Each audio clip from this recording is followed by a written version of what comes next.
a magnificent day at the MCG for football. Stephen Silvani joins us. Good afternoon, Sosh. You'd almost be considering coming out of retirement on a day like today. Almost, but 24 degrees, a little bit hot for myself. Oh, but right. Great day for footy. Hey, we mentioned already what a big day it is for John Blakey and the Kangaroos. Let's get some more on the conditions from down below with Christy. You notice when you come down to the boundary line is just how warm it is. The sun's out and there are no clouds in the sky, and I don't think it's been this warm for a few weeks now. I spoke to George Stone, Hawthorn assistant coach, and he described the conditions as sensational. Hawthorn have already brought out the ice vest and the ice buckets, which is very unusual for this time of the year, but let me tell you, they will need it. It is really warm down here. They're going to need the fluids as well, so it'll be interesting to see how both teams cope with this heat today. Steve, do you think that will have an impact on the teams? Does it favour one side or another? Oh, not really. I think they've both come off pre-seasons and they've played 5 games thus far this season. So really, the heat factor really shouldn't come into consideration. Just on the Roos, Sauce, where do you see them at the moment? And I made mention prior to the game and in our pre-match, just we've been a little bit unfair with them, I suppose. Each week is a test for the team, but how far off the pace are the Kangaroos? Well, they're not really that far off the pace. Obviously today, if they can come away with the win, I reckon it really cements their season up. But the 2 games they've lost to Geelong and also Sydney by a combined margin of 11 points. So really, they've been very competitive and their form's been fantastic. Archer starting in defence. We can see him at centre half back. David King back in defence. McCartney forward again. And John Blakey in his 350th looks like he's going to play forward. So interesting there. Yeah, Archer has picked up Daniel Chick, and Chick looks like he's going to start in the middle. And Colbert going back onto Nick Collins. So a huge job for Lee Colbert. Spider Burton has been terrific out of the middle of the ground. There he is on screen, Big Spider. Fantastic last week in their victory against the Blues. And even at one stage actually took the ball, did a blind turn and kicked the goal on his left foot. So big game, beautiful day in Melbourne. It is magnificent conditions as we get underway from the MCG. Oh, Spider Burton. Well, there's the highs and lows of footy. He was great last week. Starts on his backside this afternoon. Chick gets the Hawks straight in. Is that a mark? It is. It is. And this is the guy they need finishing off. He was terrific after half-time last week in another positive for the Hawks. And Johnny Barker now has to finish with a few goals, as does Benny Dixon. Well, last week, as we mentioned, as you just said, Dakes, the confidence as the afternoon really built up in all the Hawthorn players, in particular Nick Holland and John Barker, and his afternoon starts with a wobbly goal. So the opening goal kicked by John Barker, and a great start by the Hawks. Yeah, terrific start. They got the ball out of the middle very quickly, which obviously gives the forwards every chance. And Barker playing in front there, taking that one-hander, will give himself enormous confidence, particularly kicking that first goal. You surprised that Chicks started in the middle? No, I thought that he'd try and lose Archer at some stage of the game. By going in the middle, he's able to do that. So they've kicked off beautifully, the Hawks. Johnny Barker is on the board. Players to go at it again. Spider Burton, take 2. Players losing their footing a little bit. Burton, uncontested, slaps it back. Simon Cox, Hawks into attack again. Holland fends off Colbert. Barker again goes in. Over the ball was Colbert. Players throw themselves in. Pachoni's there. And Makepeace making sure that ball not running away. 45 from goal, we have a ball up. Big job for Lee Colbert today on Ben Holland, who played a terrific game last week. So Pickett being picked up by McCabe. Back behind the ball. Kick quickly, Dixon. Makepeace wrapped up. Barker, have another go. Slap, actually kicked it into Colbert. Loose ball, Barker will go in again. So Harvey will slap it off the ground. Pachoni for a goal. That's a second.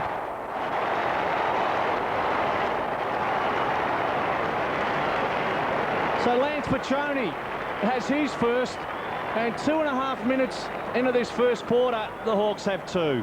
Really, it's been a continuation of last week. Their desire and hardness at the ball, Hawthorn thus far, has been terrific. And here we just see the Hawthorn players forcing the ball forward.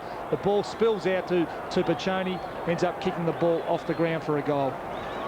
I'm interested to see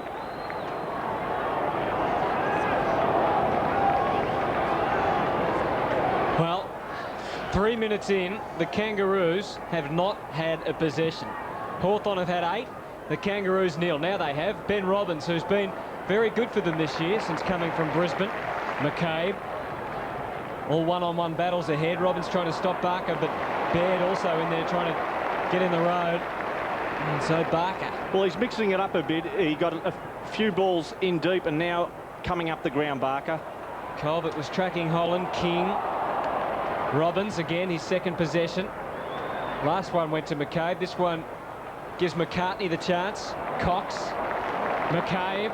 Again, the Hawks able to switch on. Cox fell over. Didn't matter though. His teammate Harford, who also was a little better last week, able to take it. Now Dixon, who's been out of form, but in game number 100, he'd love to start with a goal. The Hawks are blitzing already.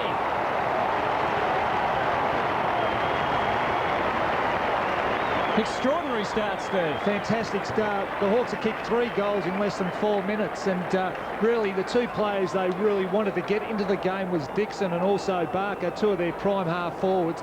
And we just see that the Hawks have come out full of confidence. They're getting the ball into their forward 50 very quickly, which has given their forwards every chance to get hold of the ball.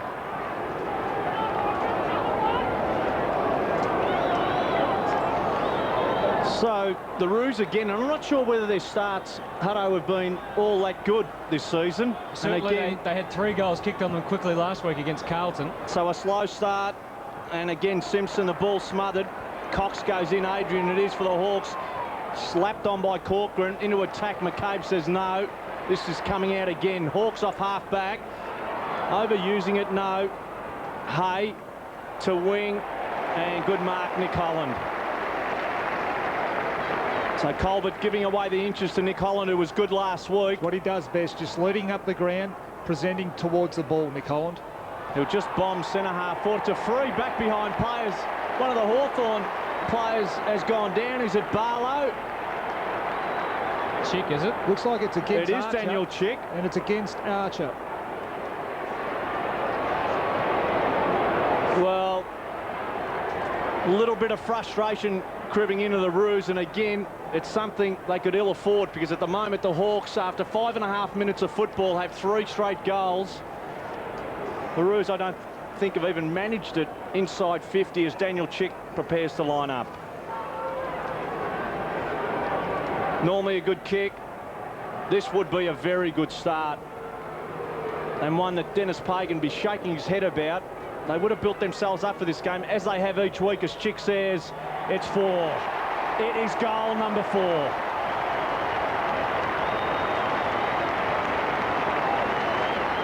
So 4 individual goal kickers. Daniel Chick has his first, and Hawthorn 4 straight 24. The Roos yet to score. Really, that's resulted in an undisciplined act by Glenn Archer. Daniel Chick kicks his 10th goal really for the year, and a give-me really Dakes. An undisciplined act inside the Hawthorn's forward 50.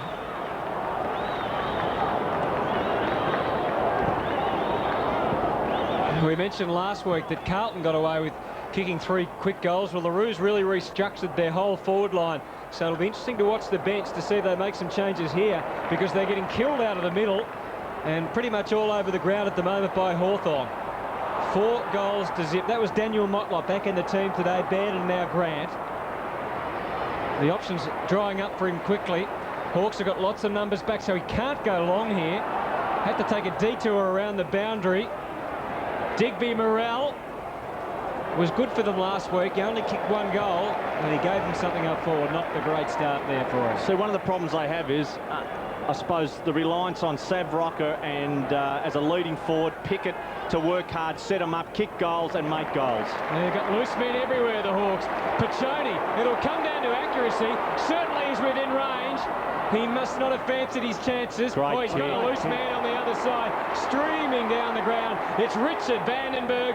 Goal number 5 for the Hawks. An amazing start.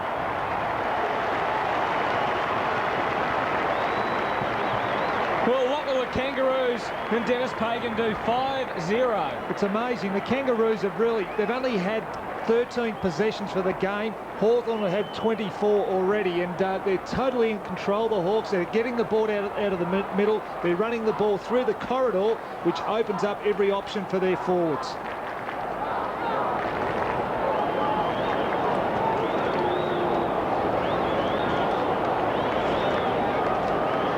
What options has Dennis Pagan got at this early stage? Well, I think they've just got to try and win the ball out of the middle. I mean, they just can't get it out of there at the moment. One is to drop a player back, just to try and stem the tide at the moment. Thompson, Hawks into attack again inside 50. Pachoni has been busy over the top. Another scoring chance. Tallis wrapped up in the end.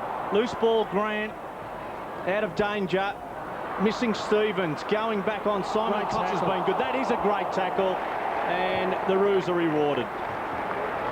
So the skipper comes up with it. Anthony Stevens starting to come good with that knee injury. Centre half forward it is. Burton, one hand was never going to mark it. Loose ball, Archer puts the body in. Tallis wraps him up. Too high in the end. Blindside possibly for the umpire. We have a ball up, or the umpire came in Probably a good from that result. side. Good result for the Kangaroos. They've got the ball just inside their forward 50, and at least they can set something up in their forward half now. Do you think Mark Porter could be an option at this early stage? Yep. Oh, yeah, just plonk him up forward, Definitely. but the ball hasn't got there. That's the thing. No, well, you could put him in the ruck. I guess it would be the other option. Harford, and again the Hawks able to collaborate out of defence. Thompson organising it with Harford, and now McCabe giving them great run. Holland and Barlow. He gets clear. Great use. It's a little Further ahead. Sorry, Steve. Yep. I was just going to say that the matchup Holland and Colbert is a worry. Holland is getting away from Lee Colbert. Well, is Colbert really a key position player? I mean, he played his best footy at Geelong probably in the midfield, didn't he, off half-back? Yeah, he probably just hasn't got, just due to injuries at the moment. We just see marks there, 10-1. Huge discrepancy there. But Colbert just had a number of injuries and probably just can't go in the midfield at this stage of his career. Brent Harvey back on for the Roos. Motlop is off. Yep. And that is Shannon Motlop. Daniel Motlop came off. Is that Daniel? 19, yep. But a free kick picked out to Shane Crawford. And the other unhealthy reliance for the Roos is that they rely on their midfielders, King, Shannon Grant, Brent Harvey, as scorers. Well, Burton back to try and defend here. He couldn't. John Barker. Well, he's coming good, isn't he? He's taking marks. He's working hard early in the early part of this game. But the other thing that impresses me about the Hawks in the early stages, Sauce, is their ability, just their movement inside their forward line. Oh, exactly. They get it in quick, but young Baird, Don Barker, is also a little bit of concern. Barker, a long runner, and he's getting away from the young fella. And Barker finishes off the work. The Hawks have got 6. Amazing scoreline, 6 straight to nothing. And Burton is coming off the ground. The move is on Hutto. Porter onto the ground into the ruck. And Byron Pickett coming off as well. Well, Dennis Pagan certainly letting his troops know that they're going to come off if they don't start performing out there. And Shane Clayton is replacing him. But that surprised me. You take off a player like Pickett. Personally, I think you have to certainly top up the talent. So Byron Pickett off the ground for the Roos, surprising.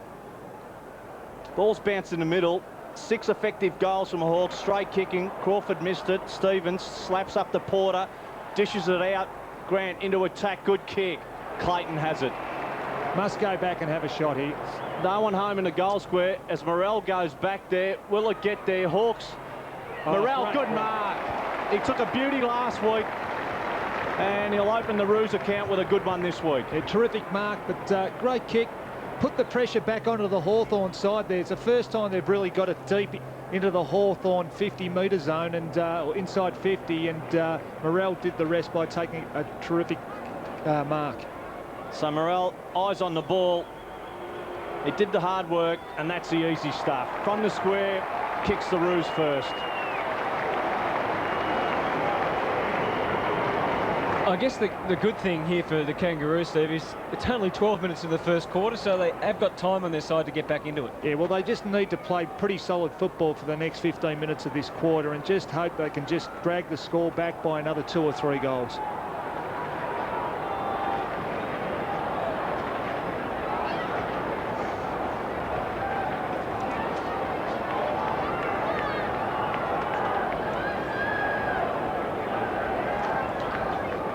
I guess, Stakes, we can cast our mind back to last year too, and the Kangaroos were involved in that epic match with Essendon where they were the ones that came out of the blocks, and in the end they lost. So they'll have that still firmly in their memory. Well, this will certainly test them. Without their greatest test to date this season, without a doubt now. They won't want to get 63 points behind, though, like Essendon did on that day.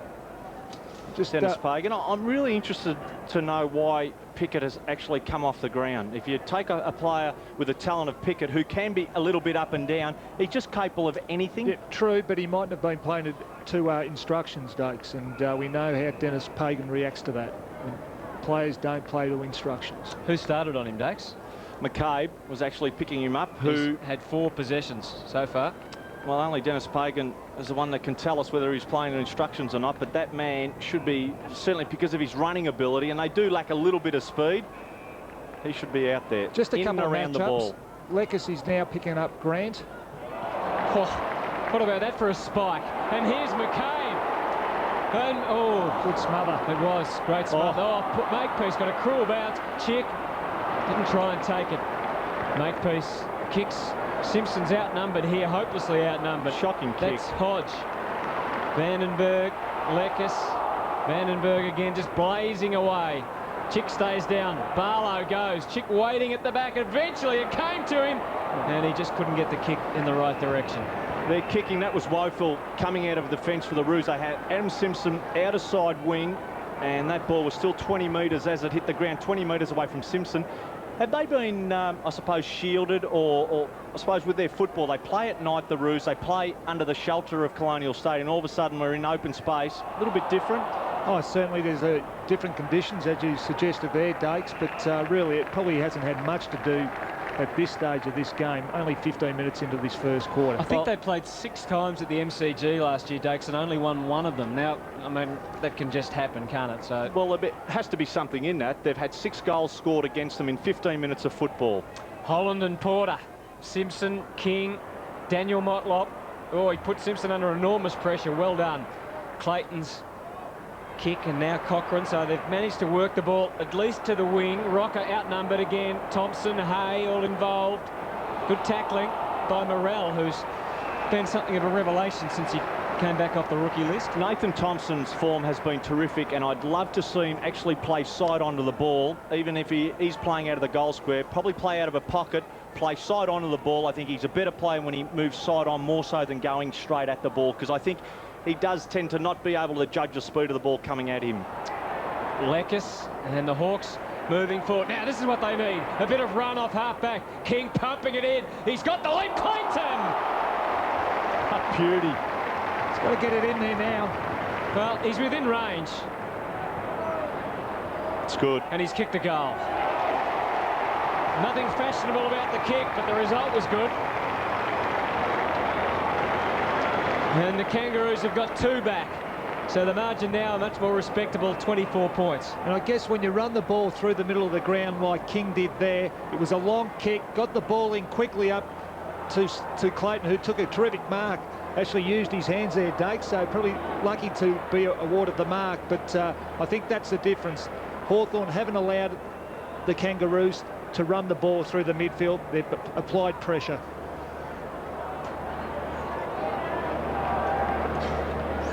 So that's 2 for the Roos. Still requiring a few more goals. They trail by 24. 8 goals have been scored in 17 minutes of football. Beautiful day in Melbourne, as we made mention earlier. It's a good matchup, King on Dixon too. And let us point out that Hawthorn have no advantage. There is no breeze out here. Maybe just ever so slightly swirling around the ground. Reese out of the middle. Hawthorn into attack again. Chick will contest. Holland's there, knocked away by Daniel Motlop. King to mop up again. No left foot and went straight to the boundary. He's gone. He is gone. Correct decision. So they move it on quickly. Barker's got it. Barlow did beautifully to bring it on. A lot of unguarded players, one of them being this man, Johnny Barker. This is a worry, this matchup, Dakes. Well, they're lacking height, aren't they? Mick Martin pulling out of the team through the week. It really hasn't been the height issue, though, that's hurting North or the Kangaroos at the moment. It's just that the Hawthorn forwards just keep presenting. And the Kangaroos Kangaroos defenders are dropping off. So Boomerang, no drop punt. Preferred option. Oh no, Johnny.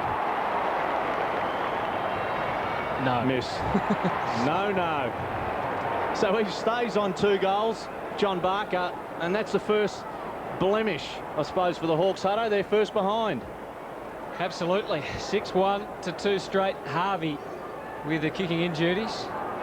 Porter coming off for the Roos. Spider Burton back on the ground. Must have been Just blood off screen. rule, was it? Because it's blood rule is the reason that Porter is off the ground. That has to be looked at. Well, quite a lot of discussion during the week. I think the indication that it will be. Shannon Watt coming on the ground, 2 for the Kangaroos. Harvey pumping it long. Thompson seemed to be the man in the middle of that. Holland, and now Rees again. He's had a couple of nice early touches. Crawford's kick, well placed for Leckis. Motlop. Paid. Mark paid, amazing. Robbins trying to track back, just couldn't get in the road of Barlow. Was that really a mark back there? Well, Might have been a debatable, I free kick. suppose. It might have been a free kick. It might have been a little bit too high. So Barlow missed last week with a cork thigh, but an important member of the Hawthorn forward line, able to guide it away to the right though. He's right at least, and a behind. So 6-2, plays 2 straight here. An amazing opening term. 20 minutes of the opening term gone. Hawthorn 6 goals to 2. The sign, if I was Dennis Pagan, that I'm not enjoying at the moment is just that how easy the Hawks are actually taking possession inside 50 at the moment. Even on that occasion, Barlow able to run onto the ball, and the good sign for the Hawks was there was 2 other players in support as King to bring it in. Slams it into the air. Simpson will have to fly. Blakey. Cox marks. They're playing well, the Hawks. Adrian Cox. Confidence up. Flying for everything at the moment. Going for everything, more importantly. Into the middle. McCabe to take it. Will he draw a player? He'll just skips into the middle. Across ground is Rawlings. Takes it, turns and kicks in long. Chick the target. Archer there. 3rd bite. Couldn't mark. Pachoni will hand off. Rees will finish. Yes. Nick Rees finishes and the Hawks have their 7th.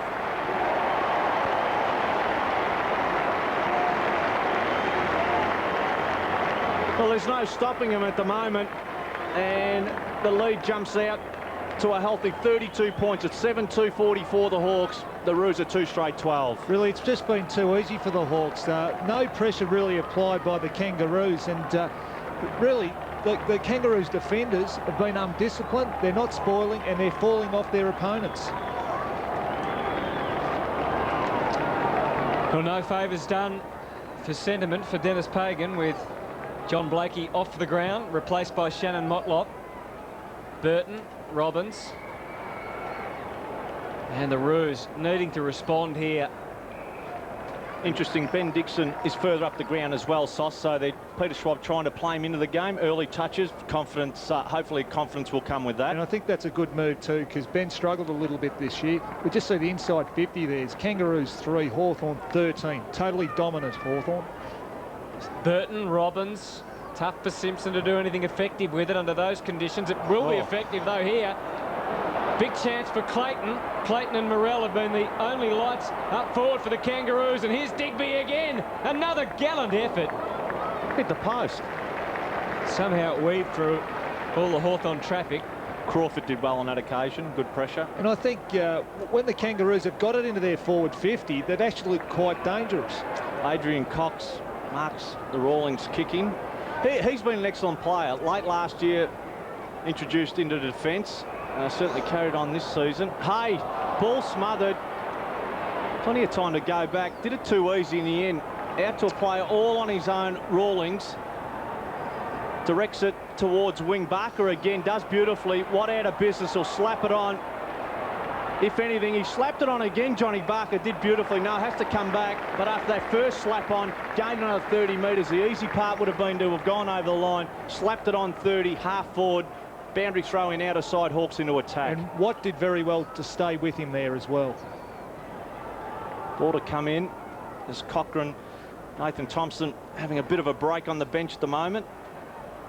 through the traffic. Stevens Corcoran smothered beautifully by two Hawks, not one. Motlop didn't have it, not paid. Umpire saying he played for it in the end. And that's a good sign. True wing ball up this time. Hawthorn again, 41-17 kicks department. A lot of those have certainly hit their mark.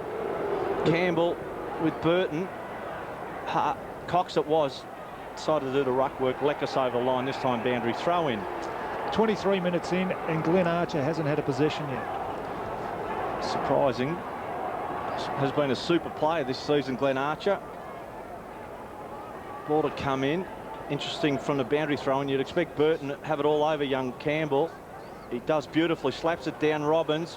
Slaps it on forward. Pickett. McCabe is there. Runs to Simpson, who slaps it over to Anthony Stevens. Chance now for the Roos to build. He'll chip up. Good kick. It was a great lead too. Beautiful kick. Good lead, as you said, Sauce, and Sav Rocker comes up with it for his first set shot at goal. First touch of the game for Sav. And he'll kick from 45-degree angle. They've been inside their 50 on 5 occasions, North, and they've had 3 scoring shots. 2 goals, 1 they've kicked. This is their 5th time they've been in, and they've every opportunity to kick another goal here. And these are the distances that tend to let Sav Rocker down. 40 to 50 metres out from goal. Goals he should get, he misses, and the ones outside 50, not a problem. He'll go at goal, and he's got this one. He has.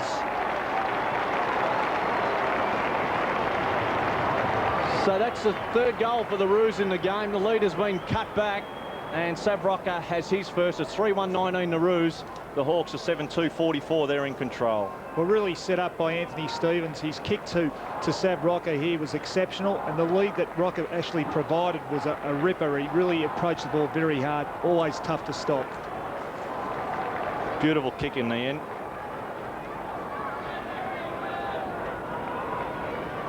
Sav Rocker last week kicked 3 goals, 3. Dakes, you talked about him missing some. He certainly did last week, but importantly, kicked that one. 7-2 plays 3-1. Just keeps them in touch.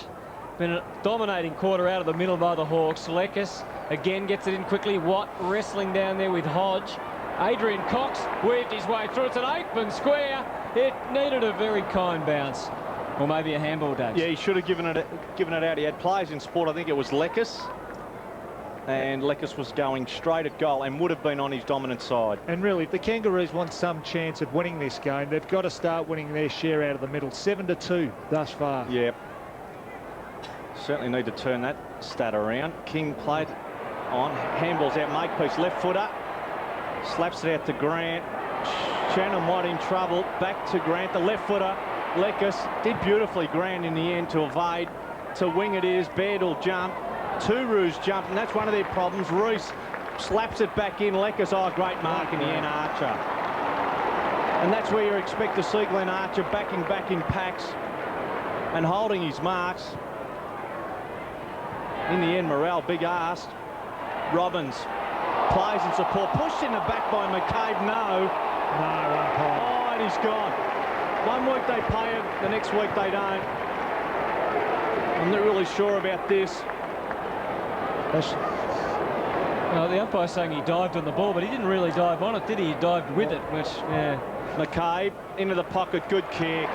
Barlow. So Chris Barlow yet to register a score. He'll go short again. And they're asleep at the moment as Luke Hodge will come up with it. And you'd expect him to kick it from there. He'll kick from the slightest of angles at the top of the square. Yeah, he's just come onto the ground too, Dakes. He took Johnny Barker's spot, but the Kangaroos' defence at the moment just look awfully slow. I'm interested to see after this goal or this score who's actually picking up Luke Hodge, because nowhere to be seen, and he finishes. Shannon Watt, I think. Goal number 8. So goal number 8 for the Hawks in a terrific first quarter. 27.5 minutes has them at 8-3-51. 11 scoring shots. The Roos 3-1-19. Well, really a great start by Luke Hodge. Just coming onto the ground and getting involved in his first goal, and his first goal for this game.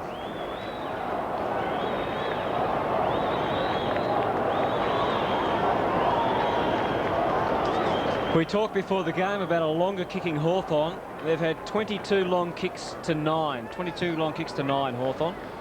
So they've certainly changed their pattern of play in the last few weeks, and it's been very effective for them.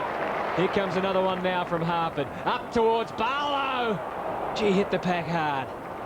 And came down and went at the ball, more importantly. Makepeace, Simpson, Robbins, who's been busy, Grant, who's had 6 possessions now. Digby Morrell outpointed that time by Jade Rawlings. Remember last year when Digby Morrell in this match kicked a great goal? Jade thought that he perhaps over-celebrated a bit, and there was some great footage of Jade Rawlings imitating the Digby Morrell celebration, and he was a little bit quieter after he kicked his next goal. That's fair enough.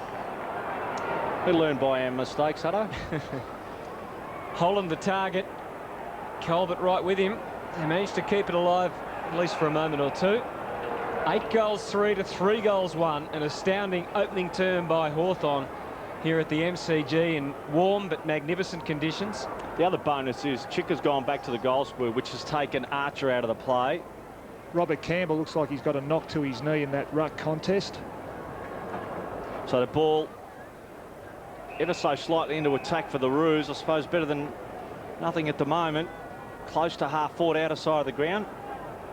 Robert Campbell on screen. At the moment, pitted against Spider Burton. So again, from this boundary throw-in, you'd expect Burton to have the experience there and certainly advantage. Campbell pushing. Burton nearly took it out of the ruck. Robbins head over the ball and comes up with it this time.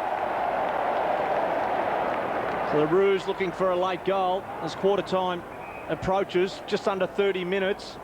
Out wide. Clayton, bit of time. Does it stay in? No.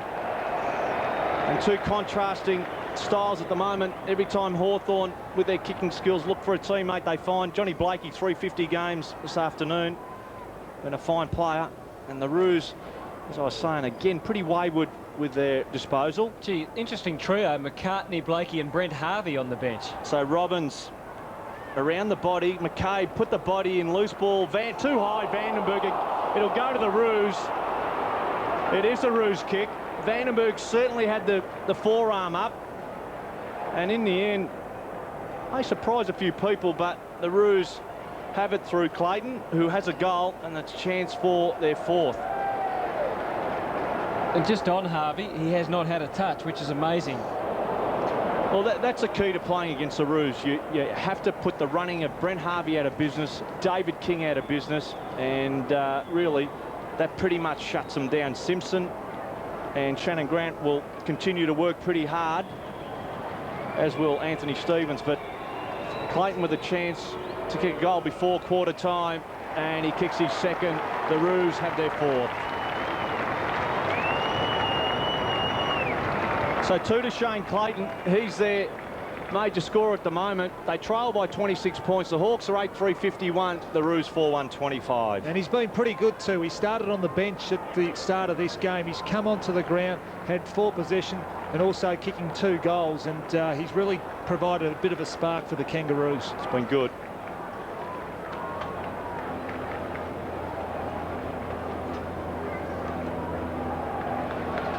So Shane Clayton, who kicked 3 goals last week, has kicked 2 today, and they've ended up kicking 4 goals. Normally that would be respectable in a quarter. Maybe they can add to that here. Shannon Grant gets it in.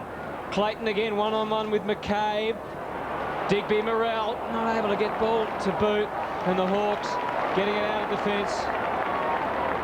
Lots of handballs, and then a long kick has been the way they've been playing. Hodge goes for Piccioni.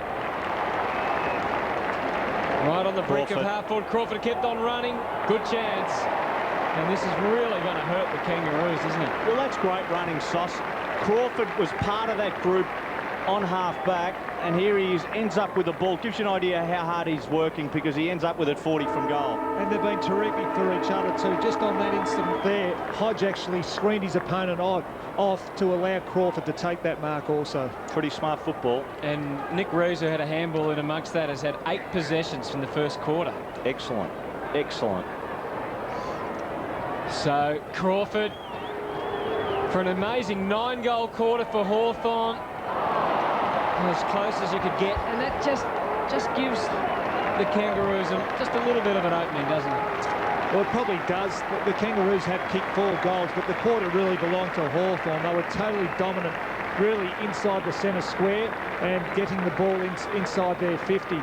They've been terrific at the hard ball gets as well. They've had 9-4, totally on top, and their desire and hardness around the ground has been outstanding. Amazing opening quarter. John Barker kicked 2 goals. Lots of singles. Vandenberg, Pachoni, Chick, Dixon, Hodge, Rees, they all joined in. The Hawks leading 8 goals. Able to take it now. Dixon, who's been out of form, but in game number 100, he'd love to start with a goal.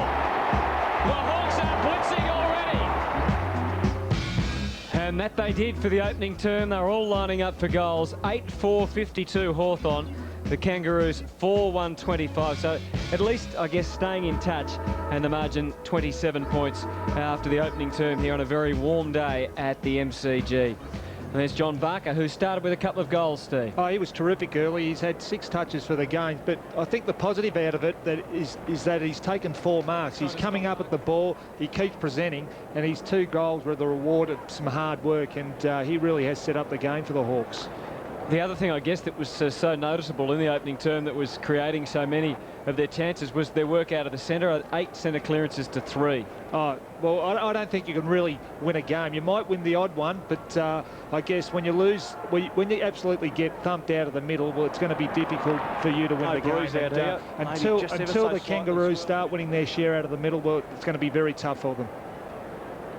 They've had the advantage with Thompson out of the middle against Spider Burton, although Burton tends to get his own back boundary throw-ins. Well, Leckis is no surprise, but Nick Rees in his 3rd match, hasn't he been great? Well, he's getting a lot of the ball and, more importantly, using it. And Rees, Barker, 2 forwards is good signs for Peter Schwab. But the thing for the Roos that's letting them down is their discipline. I just feel very undisciplined, free kicks, and certainly not punching in defence. Christie. Thanks, Anthony. Now, we have an injury in the Hawthorn camp. Raiden Tellis came off in that quarter. He's got a corky to his right thigh, and he's been having a lot of treatment on that. In fact, he's still got the ice pack on, so I don't know if he'll actually come back on. Robert Campbell also received a kick to his shin, and he's starting on the bench, so it'll be interesting to see what happens there with the Hawks. Second quarter from the MCG. Poor bounce favouring Thompson, giving him a big chance. Cochrane trying to wrap him up straight away. Hawks able to keep the ball moving now, and here's Thompson again emerging. Getting it in quickly. Good spoil from Motlop, getting it towards the boundary line. Crawford just starting to find his way into the game. He could almost go all the way from there. Dixon pushing to the front. King with the job on him. And King able to get the footy out. Shannon Grant, I think the boundary line was all he ever had in mind there. And the Kangaroos would be pretty happy with that neutral result. Fantastic effort by King there. He was under the pressure, but he was able to grab the ball, pick it up, and get it out of the real danger zone for the Kangaroos.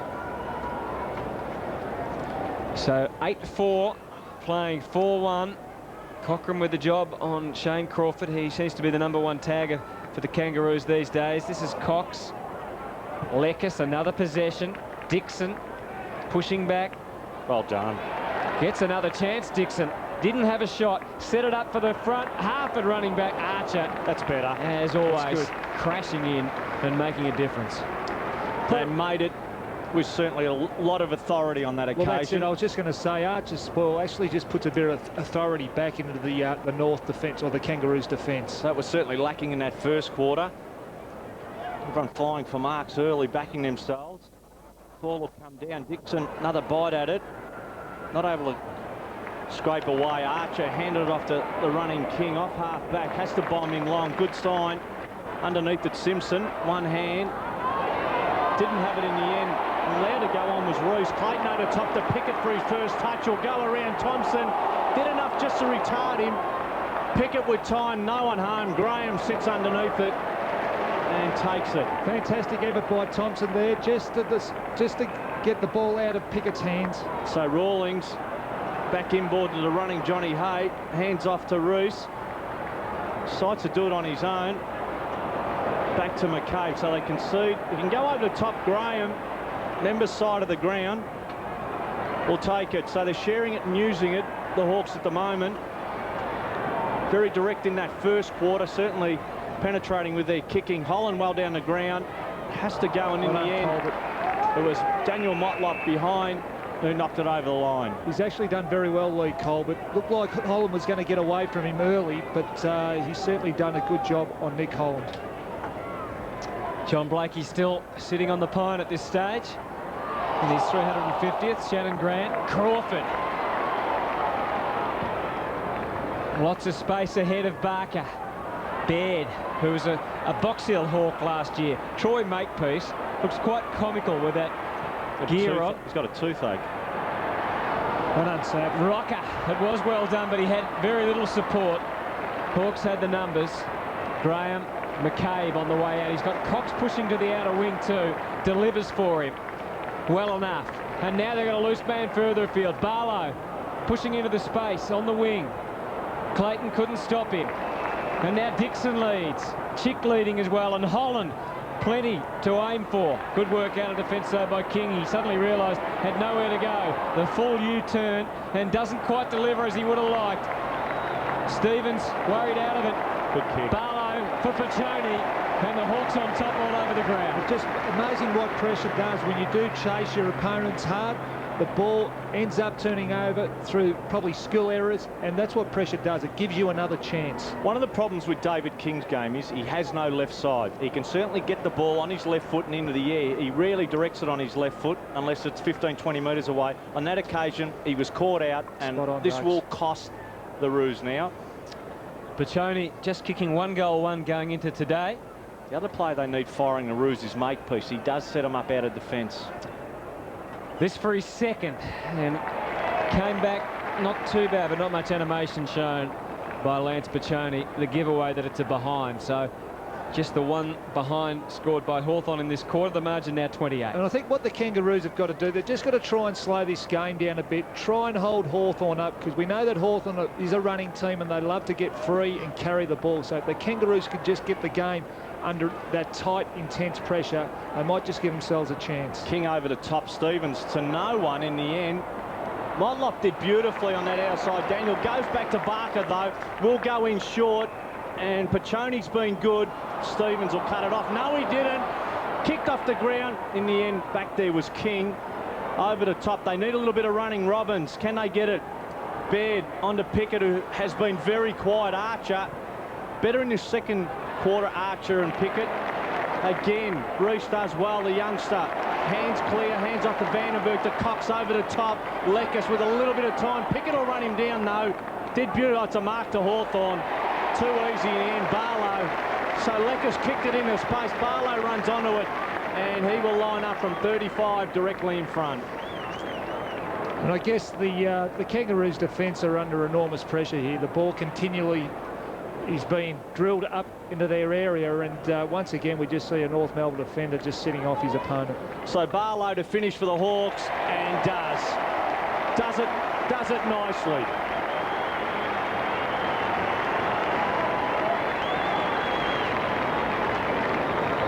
So the Hawthorn juggernaut continues. It's 9-5-59. It's a 34-point lead. The Roos up against it early, 6 minutes into this second quarter. They are on 4-1-25. The Hawks are all getting amongst it. 8 goal kickers already in this game for the Hawks. Terrific stat.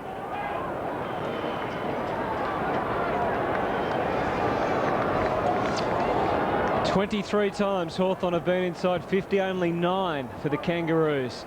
Tells a story in itself.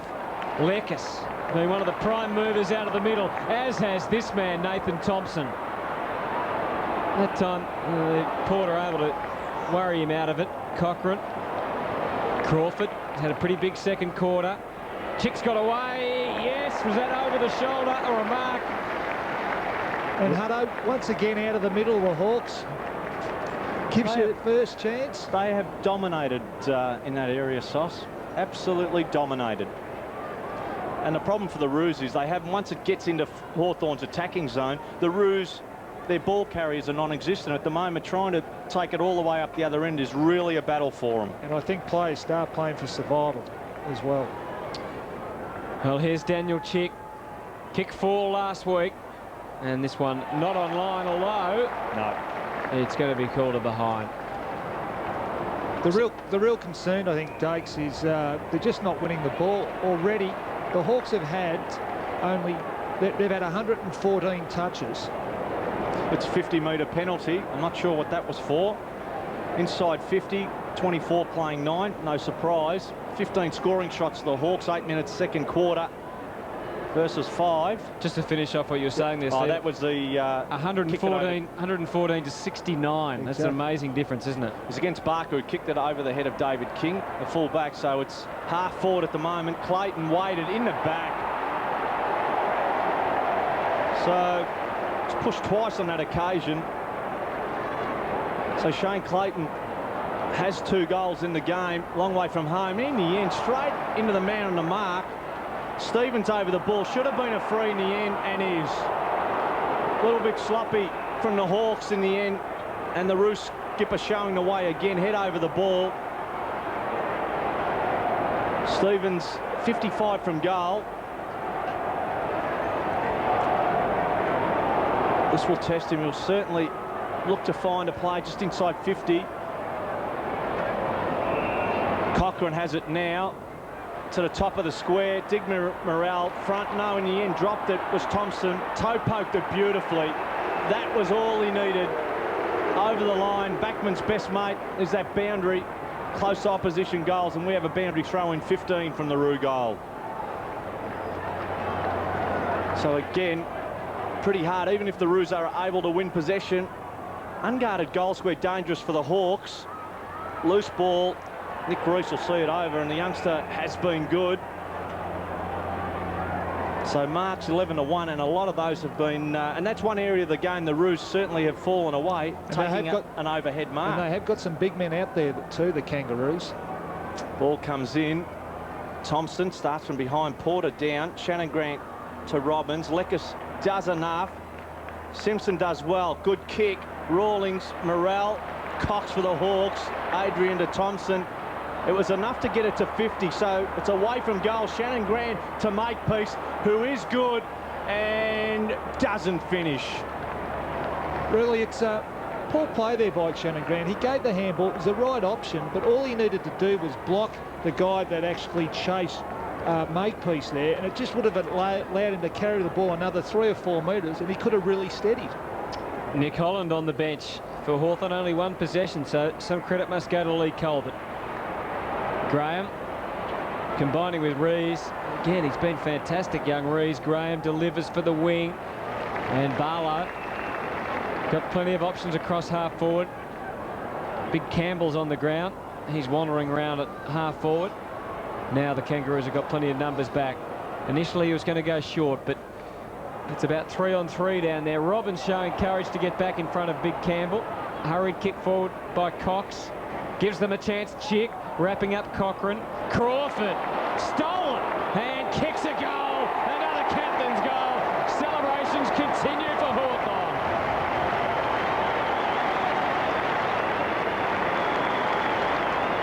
10-6-66 to 4-2-26, and there's no sign of this onslaught stopping. Well, he is a super player, Shane Crawford.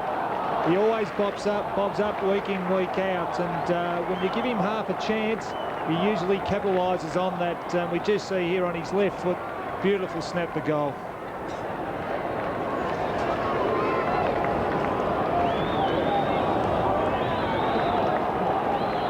Nine individual scorers for the Hawks, and it just seems to be getting worse for the Roos now. They trail by 40 points, just under 12 minutes second quarter. Dixon overran it. Simpson slaps it out. Going in, Cox spins away and then hands off to Dixon. So again they evade trouble. Vandenberg this time. And plenty of time for Nick Rees. Can take it over the top to Crawford in support. So he kicked the last. He'll hand off to Vandenberg. He'll go from 45. And does it get back? It does. You can take a bow, Vandenberg. It's a goal.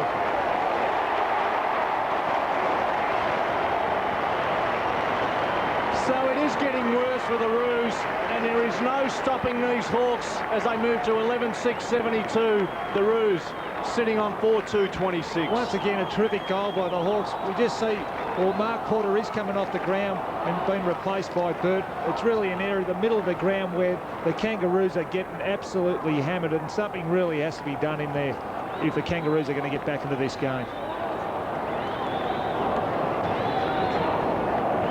Well, they can start by getting a lot of their better players in and around that this disputed ball in the centre of the ground, and one player is Byron Pickett and the other one is Brent Harvey. Hasn't had a touch yet, Harvey. Amazing, averages 24 possessions so far during the year and hasn't had a touch yet. And here go the Hawks again. Bateman, he put his hand up for a chance and delivers again for Barker. Oh, look at the aggression. It's just thrusting, pushing it forward at all opportunities. It's creating opportunities all over the place. And he might get a free here, the Kangaroos. It's fair enough. Stevens, the tackler, and the recipient of the free. They've kicked 3-2 to 1 behind in this quarter. And the Kangaroos are really, really struggling. Makepeace, Blakey has had no impact at all in his milestone game. Makepeace linking well, but again, there was no block put on him. And so that put the pressure on. Archer. Morrell back with the flight, showed great courage.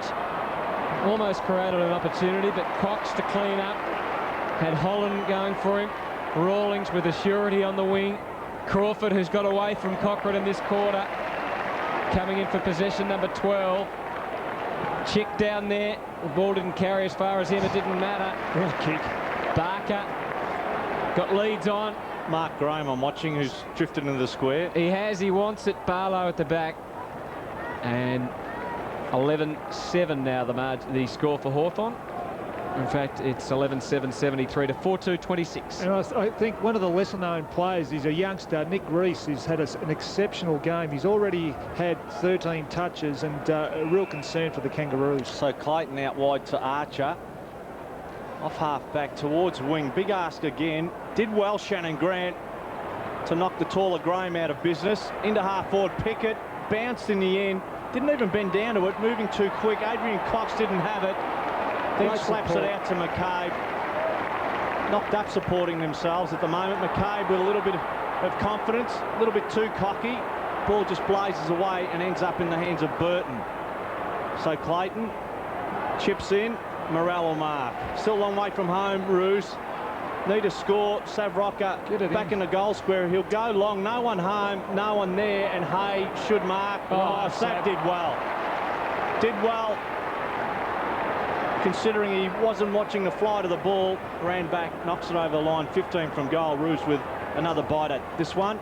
He's had limited opportunities, Sav Rocker, but he is working hard. He really should have been rewarded with the lead on that occasion. Benny Dixon lurking on the opposite side of the ground. David King electing to pick him up now. Robbins to Harvey, first touch across the body. Johnny Hay, watch the bounce, doesn't commit himself and allows it to go over the line. Can something like what Rocker did lift the team, something obscure like that? Well, it can. I mean, obviously they need to get some goals on the board, but what they've got to do is just try and hold the Hawks up, because we know they're a great running side, and if you hold them up, they may just stop their running flow of game, and that's what's killing them at the moment. Perhaps I'm clutching at straws. Rocker. Well, he might kick a goal, that might lift them. Then again, he might not. Not perhaps, you are. You've been put in hard. But look, again, that was probably the best example. They've worked hard for their goal, the Roos.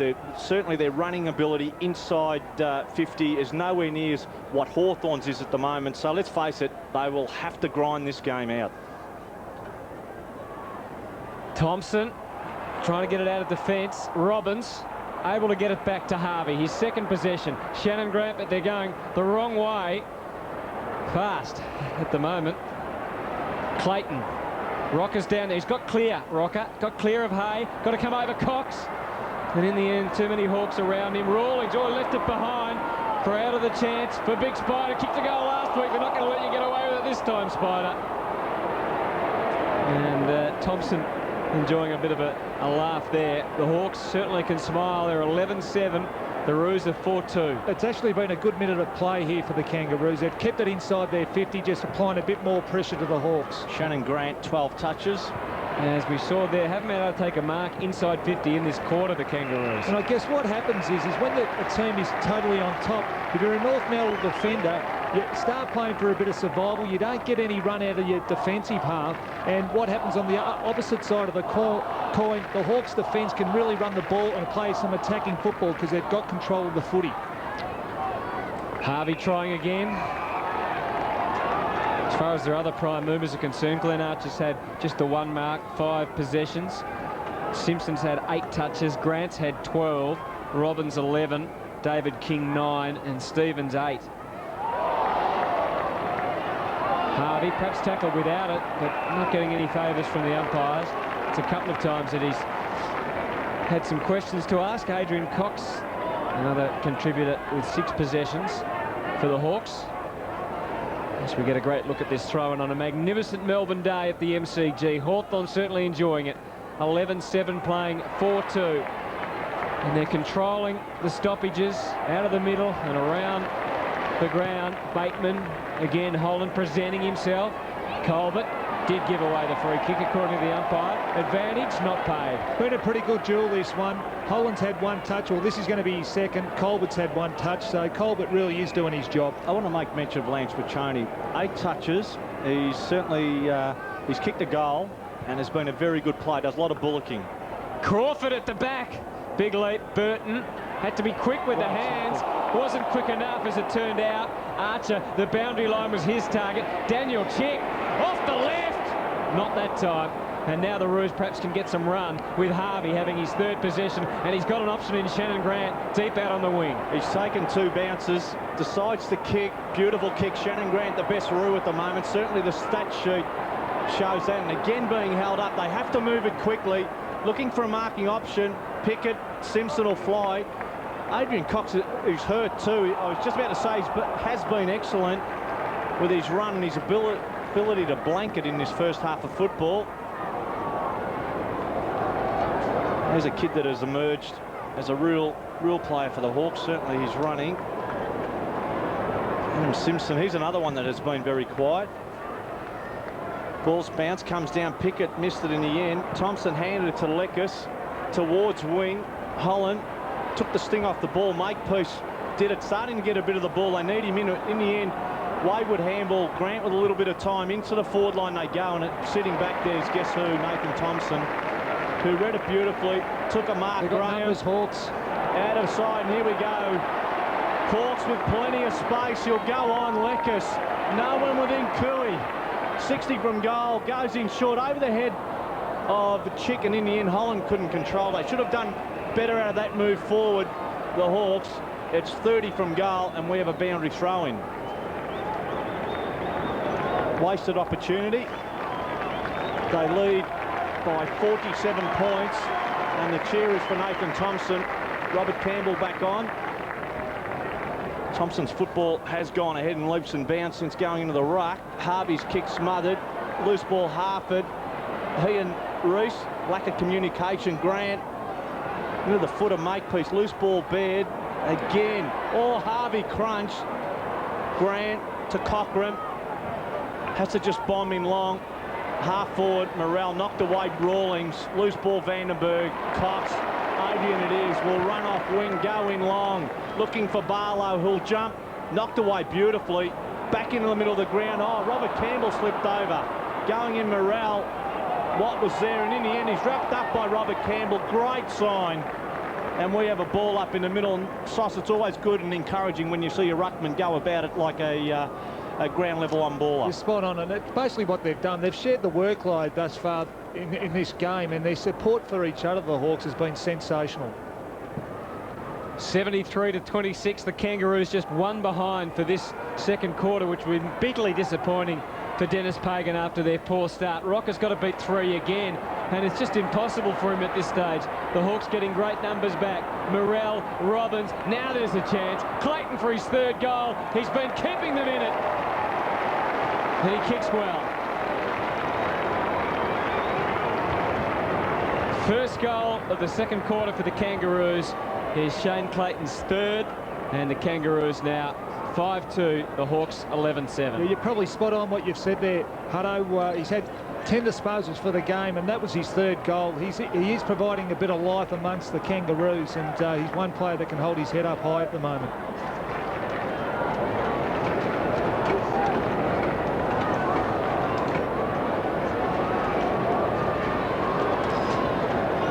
Well, one of the greatest luxuries of any footballer is the ability to have time to execute, and Shane Clayton, I'll tell you what, he does find the space a lot of times. A player that really does go, doesn't get the attention. He has 3 goals, doing well. King out of the middle, Roos into attack again. It is long too. Rawlings sets himself for a beautiful mark.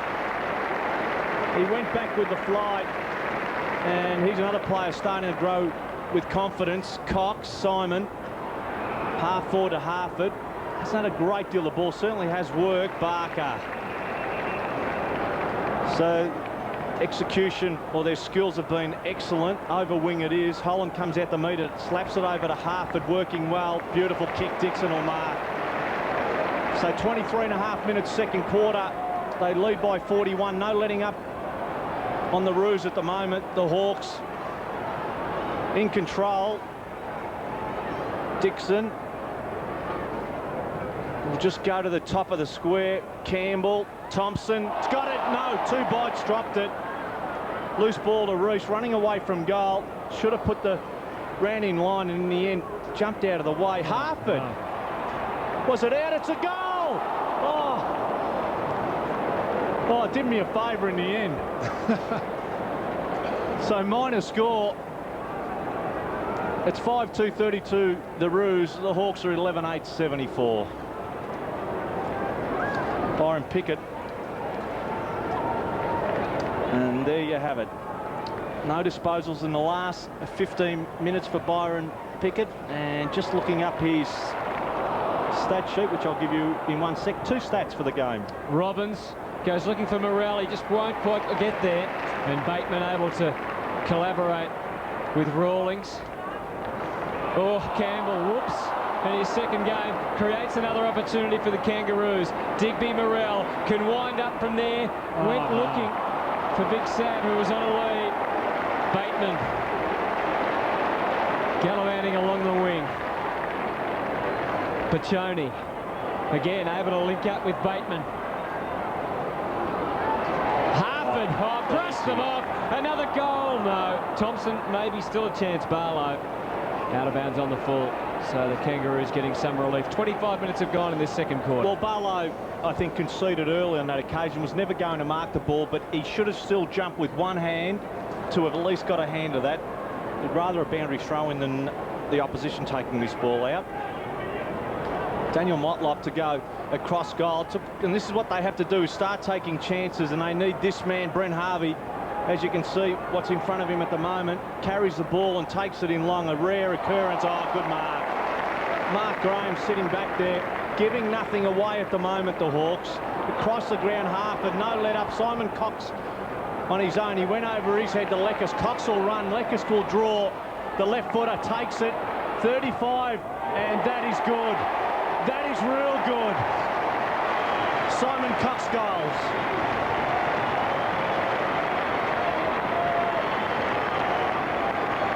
So we have another goal kicker for the Hawks. I think that's 10 in all, and it's 12-8-80 more importantly. And they are thumping the Roos at the moment. They're sitting on 5-2-32. Spot on, that was their 10th goal kicker, and he's had a pretty good game too, Simon Cox. That was his 12th touch of the game, and it was a lovely left foot snap. Just smart football in the end. Leckis, the awareness of where players were around him. Well, about the only positive you could find for the Kangaroos at the moment is in this match last year in round 12, Hawthorn led at halftime 11-7 to 6-8, and the Roos came back and almost stole it. They got to within, they lost by 3 in the end. They need something, the Kangaroos, because not much else going in their favour. John Barker, the latest to line up for goal. Being spoken to, Johnny, I think manhandling David King in the end. Arm a little bit too high. Thompson, good positive lead. And the delivery into space was excellent. Well, he went at that a little bit side on. I made that point earlier because the hardest thing for any forward is judging, and what we cannot relate on the TV screens is just the speed at which the ball is travelling. And any good forward, the uncanny ability they have is the ability to judge the speed of the ball, control it with their own speed, and hit the ball at the right time. So Thompson for goal number 13 for Hawthorn.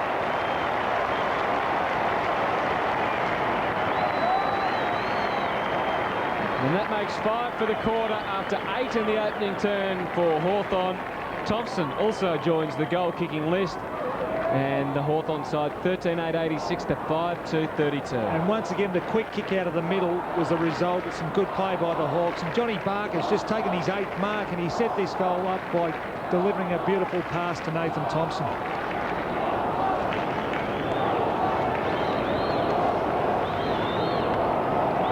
Thompson up forward's got another new opponent. McCartney coming on to replace Shannon Watt at fullback, who was coming out of the Roo goal square early in this second quarter. So Jason McCartney has had a very quiet afternoon. No touches whatsoever out of the middle. Leckis hands off to Cox. Both those players have been good, as has this guy. Adrian Cox out wide, Pachoni. So just over wing, chips up. Barker use of the body good, and in the end he's in good form. He's in good form, yeah. Johnny Barker. And you made the point, Shannon Watt picking up Barker. Barker with the experience has taken advantage as you go in. That's a good kick. No, just dropped short, makepeace. Is it a mark? The umpire forgot to blow his whistle, Dukes. So King just, again, bombs into the air. Anyone's. Pickett hit him in the back in the end. Eyes off the ball. Graham did well to sweep it out by foot to Cox. Skills excellent. Crawford. Oh, well Dixon will run to goal. Does he finish? He will. It's a goal. And it is another goal, number 14 for the Hawks.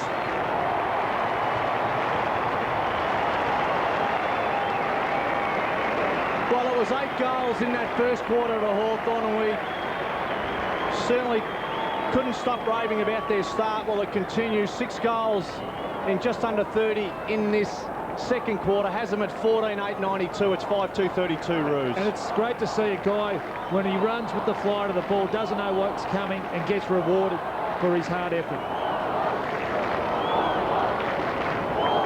14-8 to 5-2 on the cusp of half-time at the MCG. Campbell opposed to Porter. Robbins, it's all academic. Unless, well, it may not be, it will be academic. Unless that was too high, he's paid the free kick. So Crawford with a big bomb could possibly score here. The margin stands at 60 at the moment. And we saw young Nick Del Santo last week from probably about the same range, almost, but not quite. What do you reckon the chances of Shane Crawford are? Well, I'll tell you, I think back to the Brent Harvey kick in early in the game. He nearly kicked it in the middle of the ground. So if Brent Harvey can get onto it, this is certainly testy, man. Oh, look at this. Look at that. Yes, watch it. Drop short. And so that remains the scoreboard. Won't worry the Hawks too much, though, I wouldn't think, at the moment, Steve. 14-8 to 5-2. They kicked 6 goals to 1 in that term after kicking 8 to 4 in the opening. Yeah, another super quarter by the Hawks, really. The 6 goals were outstanding. Well, really, it was a replica of the first quarter. Their dominance out of the middle really has set them up. They've got very good players all over the ground. We see Shane Crawford, their leader there. He's been outstanding. And the way the Hawks have teamed to each other has been terrific. Who'd want to be a coach? Peter Swab, I guess, at the moment, but certainly not Dennis Pagan. Well, a great place to spend Saturday afternoon at the MCG. Especially if you're a Hawthorn fan. 14-8-92 to 5-2-32. You can see the Kangaroos have just come out onto the ground, Dakes and Steve. They certainly were late getting out there, weren't they? Well, they were. Obviously, Dennis Pagan had a few words to him at half-time, and the Hawks were out fairly early. They were keen to get back into this game, but certainly a very important quarter for the Kangaroos. Let's just get down to Christy Malthouse. Christy. Thanks, Anthony. Well, the Hawks might be ahead on the board, but they have some injury worries. I said earlier about Raiden Tallis. He's got a cork to his hip. Now, they say he probably won't come back on. In fact, I would say he won't come back on at all. Luke Hodge as well has been icing his Achilles, and they say that he will struggle to come back on as well. well. So that's 2 men down on the Hawks bench, which in this sort of warmth is probably not such a great thing. The Kangaroos, however, well, they don't have any injuries. They were inside for a long time. It was very quiet in the rooms and they were all in talking to Dennis Pagan for a very long time. Thanks, Christy. Yes, it's going to be very interesting to see what the Kangaroos do here. And do they come out and just be really physical? What do they do? Well, I think firstly settle the team down. We were asked a question at half-time about using the interchange. I would allow my players out there. I wouldn't be worrying about rotating. Put my better players in midfield and let them go for it. And let's get accountable. So we're underway in quarter number 3, and Porter looked like he might have copped a little bit of a corky there out of the middle. So things not going the Kangaroos' way straight away. Graham, we know he's such a long and penetrating kick. Watt back at fullback can get some assistance that time from McCartney, but perhaps very bold is perhaps the best way of putting it. Well, there's the best sign. Probably play on at all costs. Pickett's got to try and beat 2 here. Well done. Scrambled well enough and the ball out of bounds. Very quiet afternoon so far for Byron Pickett. 2 touches in total. Spider Burton and John Blakey part of the Kangaroos interchange bench at this stage. Baird, who's been so good for them in defence, and that's a worry that he is on the bench. Been good during the season. Obviously today hasn't been as good. Cox with the ball. Well, Simon Cox sat off that pack or that throw-in on that occasion. He won out in the end. He wasn't sucked into the contest. He had Daniel Chick for quite a while, the crowd urging him to get it moving, and now he can go to Barlow. Holland makes one lead, Dixon another, Barker another. What a potent attack it's been today, the Hawks. Sets it up. Crawford is down there. Holland, Cochrane, Daniel Motlop blazing away, and Rawlings playing in front of Morrell. Just picking him off at the moment, the Hawks. We've seen this for the entire game where they've just sat back, and Rawlings, Hay, Simon Cox have just been able to pick the Roos off. Thompson with a run up and a leap. So easy for Barlow. So easy for Lekas too.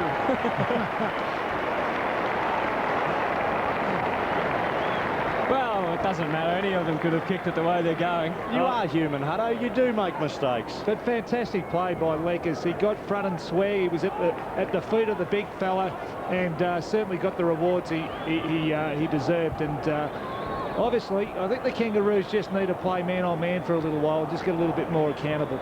Beautiful Reading of the ball. That is 12 goal kickers in all.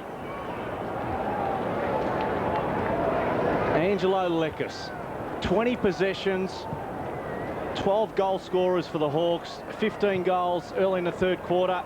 Doesn't get better than this. Kangaroos into attack. Good mark, Archer.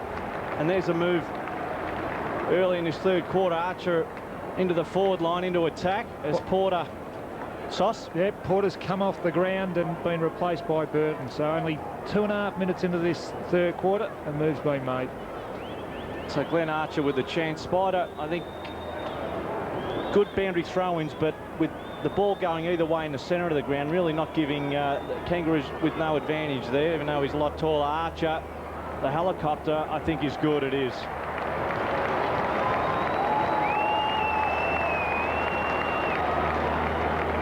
So Archer has kicked his first. The Roos have their 6th, but still a long way from the Hawks. The Hawks are 98. 38 to the Roos. And really a positive move here by Dennis Pagan. Archer running with the flight of the ball, always courageous, but Glenn Archer just needs to get involved in the game, and by him playing up forward, he can do what he wants and roam around the ground.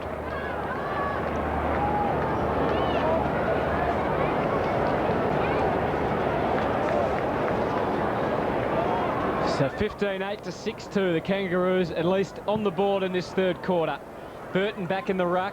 Crawford was tackled high, got something on the ball at least, but it gives the Roos a chance. Pickett, Grant had to go backwards. Harvey stayed behind in the middle of the ground. Now he's got a loose man in Stevens further away to his left. He's got a couple of leads, one of them from Rocker. Hay has not really given him a sniff. Clayton's been their main forward. You wouldn't really like to be South Rocker today. Clayton trying to get a free kick out of that. But it's going to be a boundary throw in. Reese now picking up Clayton. And Reeves, we've mentioned him today. He was the Hawks' #1 pick back in 2000. and at number 21 overall in the draft. So obviously they rated him pretty high. Is that Thompson? Is he hurt as he comes off the ground? Looks like he's hurt a knee. Looks like he got a bit of a whack on his knee there, Hutto.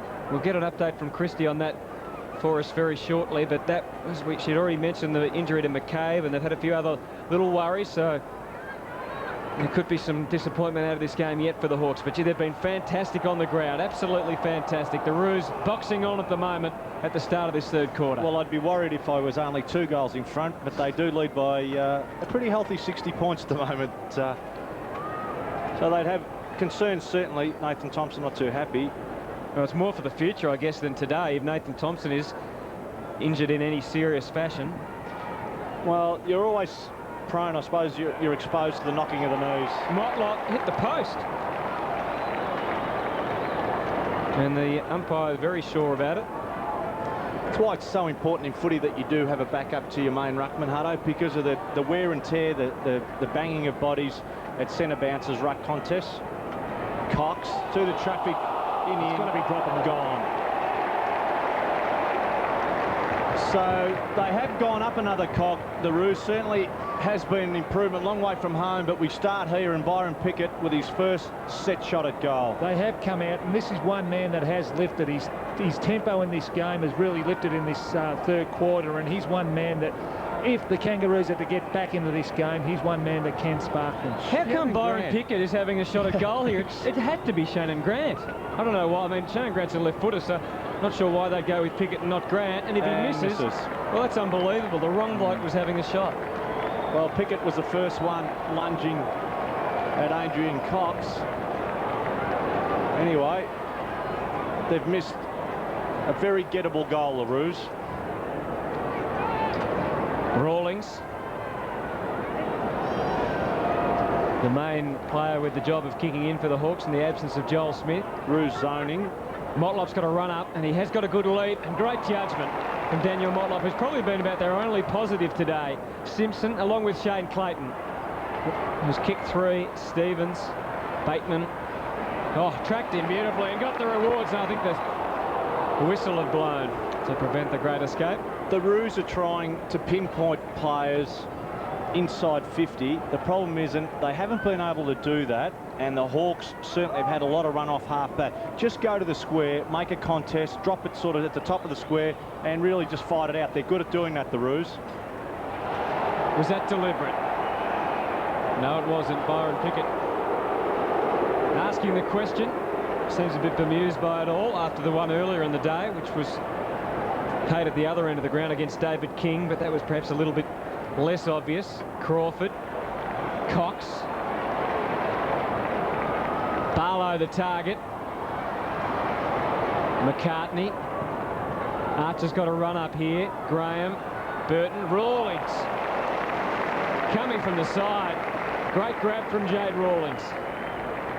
And you mentioned earlier, Dax, he looks like he's getting his confidence back and returning to terrific form, and he's been a slashing defender for them in the last couple of years. This is Lekas now as the Hawks move into attack again. So off wing, Simon Cox takes it, and they're running.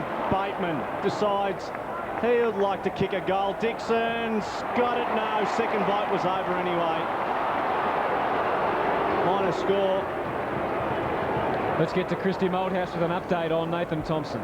Anthony, Nathan Thompson has hurt his left knee. He was in quite a bit of pain when he came off, right at the front of the knee, just below the kneecap. They are still assessing that damage at the moment. Harvey's kicking. Roos into attack. It has reached half forward, pushing it back. Morrell, play on, Pickett advantage, will take a bounce. Has to get on that right foot to just chip up. Good kick, Rocker. Peeling for 50. Too soft. Why? What did he do? Knocked it out of his hands. Did he? Oh, fair enough. Are you saying that Steve's soft, are you, Dax? Yeah. Imagine calling Steve Silvani soft. Many occasions. One of the greatest ever players. Pickett on that left foot just chips up. Was it far enough? I suppose Johnny Hay argues the point. No. Well, he wasn't meant so to. Rocker and Sav Rocker has one. They need this one, the Roos. And has he got it? Yes.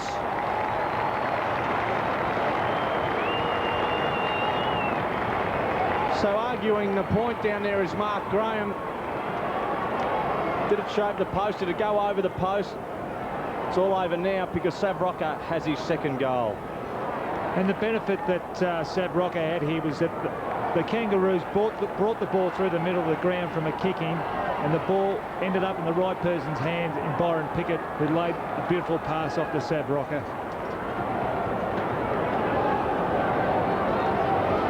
Well, the Kangaroos now, they're actually winning this quarter, 2 goals, 2 to 1-1, and they're starting to perhaps get a bit of momentum going, although Cox has other ideas about that. Lekis has been terrific. Chick, now manned up by Cochrane.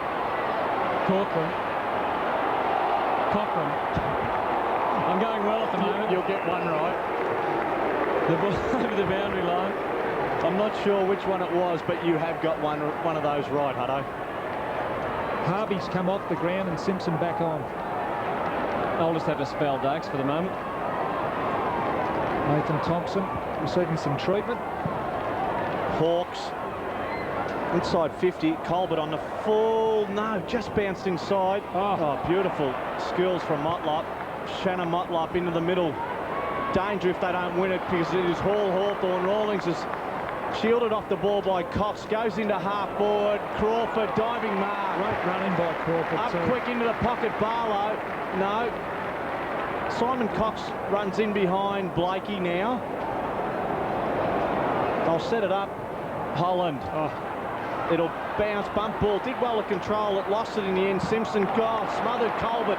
It's been one of those afternoons. Makepeace through the traffic. The left foot. He'll try and run onto that left foot. He'll take 3 bounces. Did beautifully. That's what they need. They need ball carriers.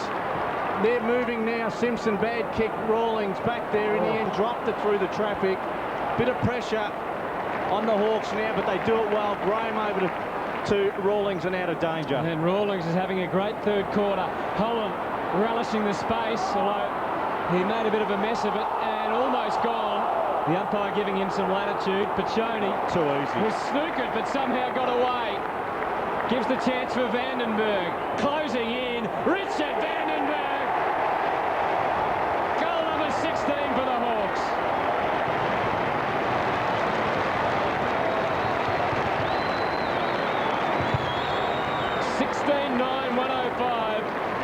Celebrations continue, 7-4-46. He's been a pretty good player, Richard Vandenberg. That was his 3rd goal.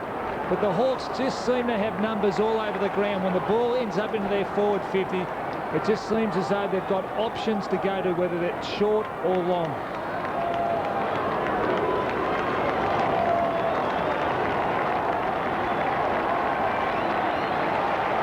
Well, there's 2 things that surprised me in that bit of play. The first one is Anthony Stevens, just far too easy for Pachoni. The other thing is that they're copping a shellacking at the moment. Blakey's hurt in the middle Bruce of the ground. into attack, sitting back again. Well done. Rawlings, a lot of courage. Got a knock on the head on the way down. He's not too good. Johnny Blakey, a lot of trouble. Johnny Blakey. He's in all sorts of trouble. So Crawford too high in the end as he kicked the ball. That's enough for the Hawks as Bateman will see it over the line. So just forward a wing out of side. We have a boundary throw in. Just see here. From his own teammate. Copped the backhander from Spider Burton. Oh, it's very sad, isn't he? He's probably not going to even remember much of his 350th game, which might be a good thing given the scoreline. Well, he hasn't had a great game, but the preparation he puts into playing footy, and he's been a champion player for a number of years. So Campbell has it for the Hawks. 105 Hawthorn, 46 Roos. Dixon in the middle, good signs, and go to Simon Cox. Will go in between him. Chick came out. Colbert went through. He's wrapped up by Holland. Johnny Blakey, let's hope everything's all right there. 350 games for John Blakey. Just mention Lee Colbert there. He hasn't played an outstanding game, but I think he's one Kangaroos player that can really hold his head up high. He's doing his job.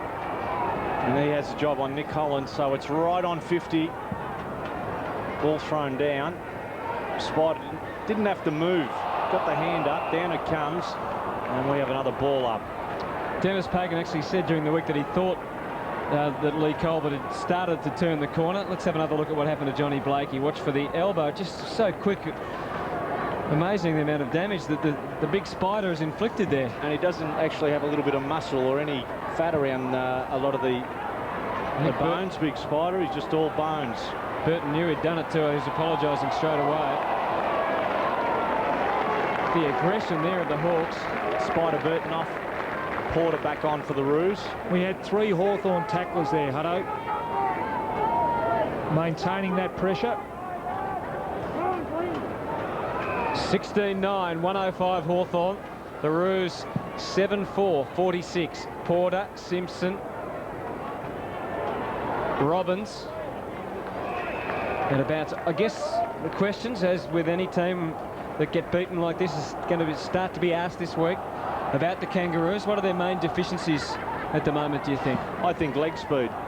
Look, I know when they win, but that's when we get hands on the ball. I think the problem is when the opposition are getting the ball, that they just haven't the leg speed to run opposing teams down. Well, the opposition's got the ball at the moment. Cox cleared the space for Dixon. He's got Chick coming forward. He's charging up the ground. And Daniel Chick received beautifully, can move it on. Not sure if that was the right option. It's going to have to come back anyway. 50? Is it 50? I think it is.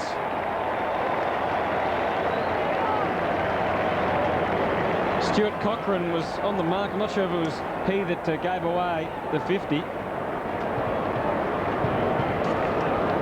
So marks 56, 71 to the Hawks, 22 to the Kangaroos, and a lot of the Hawthorn marks overhead.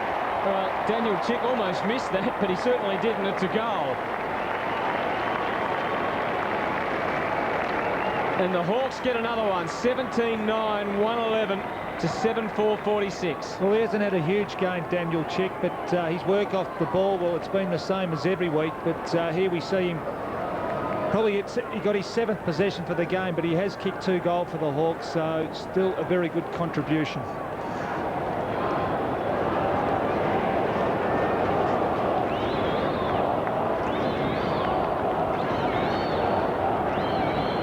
$17 goals for the Hawks, playing 7 to the Roos. All Hawthorn. Campbell down, Harvey sharked it into attack Roos. Oh, well done. Nick Reese, who's back on Shane Clayton now, hands off to Rawlings, who has been good, so a lot of good signs in the end. Well smothered. Stevens through the traffic, hands off to Rocker, quiet, picked off again by this man Rawlings. Not too far, as called by the umpire. Hay slapped it back, should have been nearly throwing the ball. Clayton, Rocker, over to top Archer, did well to meet it. No one back to the Kangaroos. In and out. Not long. King is gone. Hands off. So plays in support. They bomb it into the air. Clayton kick. Graham underneath it. Will fly and has it. 4-2. Dates on that occasion. And that has been the story for most of the afternoon. Leckus over the top. Crawford is running. And we open the game up now because they will run. Shane Crawford takes a bounce. Takes 2. Nearly run down by Simpson. He'll keep going. Not a very good handball to Chick, under pressure, hands off, Holland will meet it, Piccioni's well there. Colbert. Chick goes back in, does he shrug Piccioni? This is too easy, training! Piccioni goals, too easy Hawks.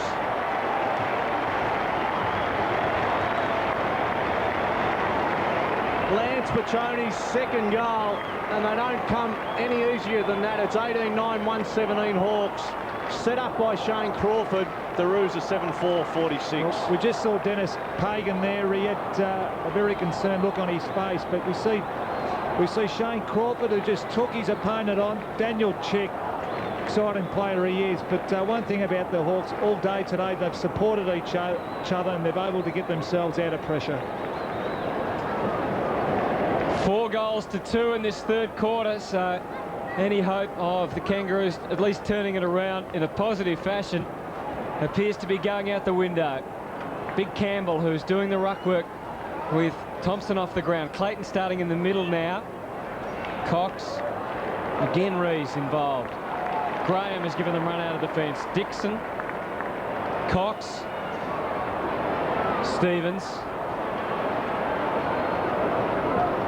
Missed the mark. Rocker, Hay, Bateman. Got Chick in the middle, or Big Campbell out. This is their problem. No one chasing. From behind, they haven't been chased down yet, the Hawks. Harford. Oh, Hay had kept on running. Look at, there's still loose men everywhere. Leckis could have handballed, but he wanted to kick a goal. And Angelo Leckis kicks his second for the Hawks. What an amazing turnaround in football in the last couple of weeks for the Hawthorn side. Leckis, who's been good for them all year, and the Hawthorn side 19-9 plays 7-4. We caught a glimpse of Dennis Pagan. That's what I'd be doing too, just giving the Chewy a bit of a belting, because that's all he has to do at the moment. Just far too easy, Sauce. 4 goals in 7 minutes to the Hawks.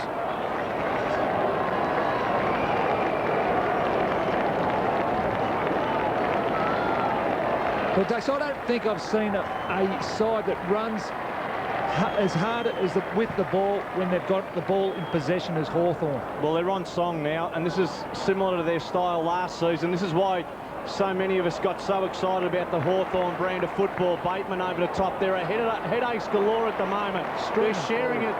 No one has run down a Hawthorn player. Vandenberg will go short. Johnny Barker ducking in. He'll get caught. Hands off to Rees. This is too easy. This is real easy. Real easy.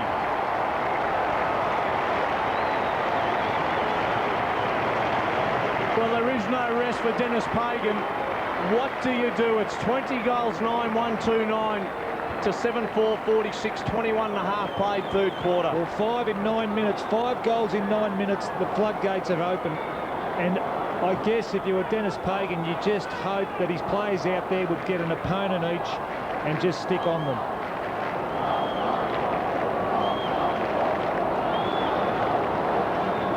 Margin out to 83 points now. The greatest winning margin by Hawthorn over the Kangaroos ever is 95 points.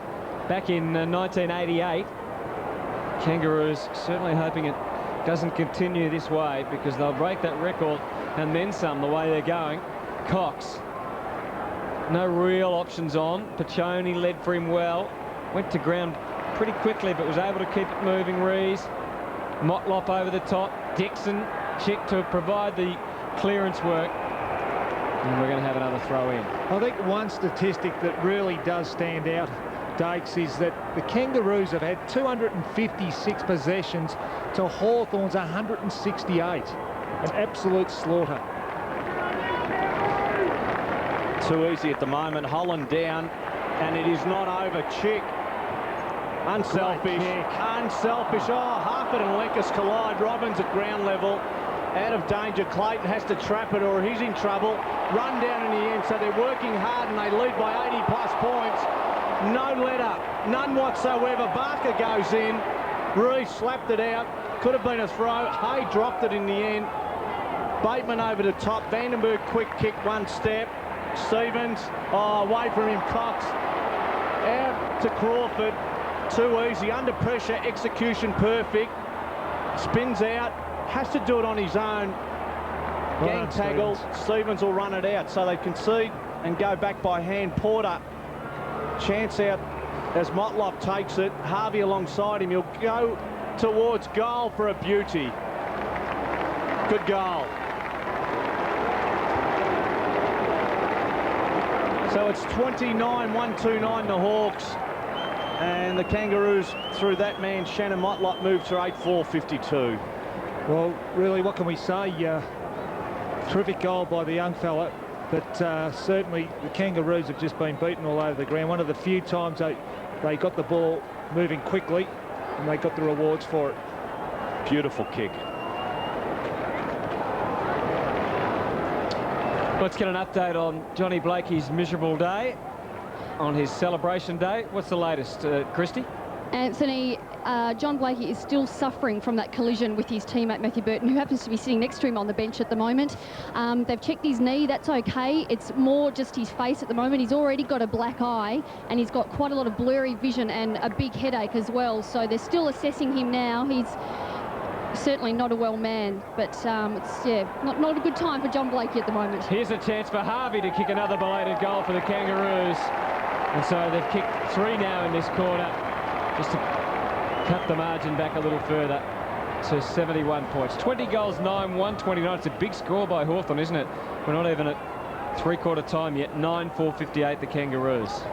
Well, he's got himself back into the game, Brent Harvey.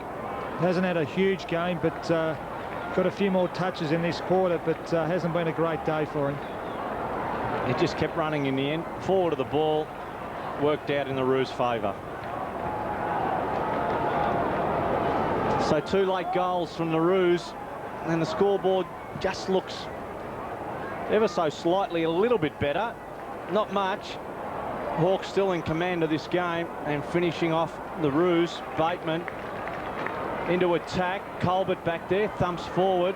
McCartney has to go. Dixon will go. Did beautifully to control it under pressure, then nearly gave it away. 3 Roos go in, and they all left sitting on the ground. Robbins into half forward. Rocker will come out. Couldn't mark Johnny Hay. Did it easy in the end. Into the middle they will go to the running Cox, who hands off out in front of his teammate in McCabe, who went around Pickett and in the end dropped it. It was a good chase, and one of the rare times that they've been able to do that. Johnny Baird, who started the game on the bench, fresh legs, goes in, and again Rawlings. It must be his birthday, Hutto. Look at the space Crawford's in on the rebound. He's got Holland pushing for him, but he's still manned up by Colbert. Chick with a positive lead, had 2 or 3 to beat. Big Porter getting back to make a contest of it. They're there to pick up the crumbs. The Hawks is a free kick. It's a Kangaroo ball. It's gone to Porter. The second effort of Chick to get... Oh, sorry, Colbert. The second effort of Chick to get back and apply the pressure there was fantastic. Grant got Baird on the wing. Crawford opposing him. Good strong mark from John Baird, former Box Hill Hawk. Luke McCabe's game on Adam Simpson has been top-notch. Very good. Up the centre half forward. Big pack there. Rocker had a lot of momentum, at Hay, who's been outstanding for them today, has his 9th possession, as is this man, Jade Rawlings, and also Simon Cox coming in for possession number 21 for the Hawks. Seems to have been a handy pick-up for them this year, Dakes.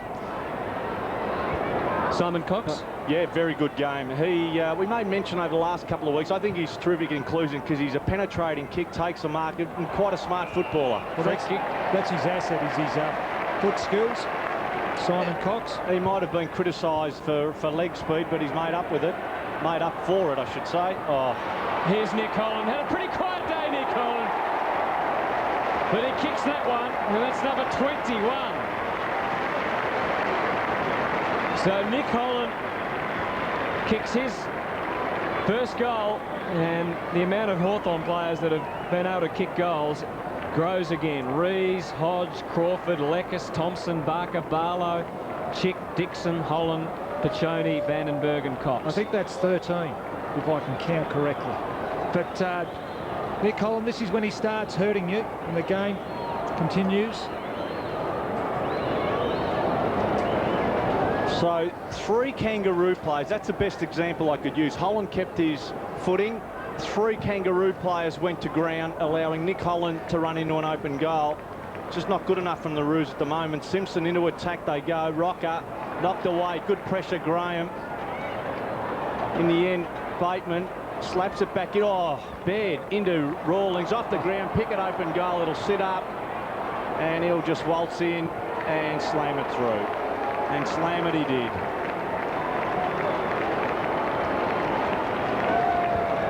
So Pickett, very quiet afternoon, not alone in that department, has his first. The Roos have their 10th, and they trail by a whopping 71 points. Well, the kick off the ground here, Pickett running hard forward. You see just the turnover there. The pressure applied by the North forwards created an opportunity for Byron Pickett to kick a goal.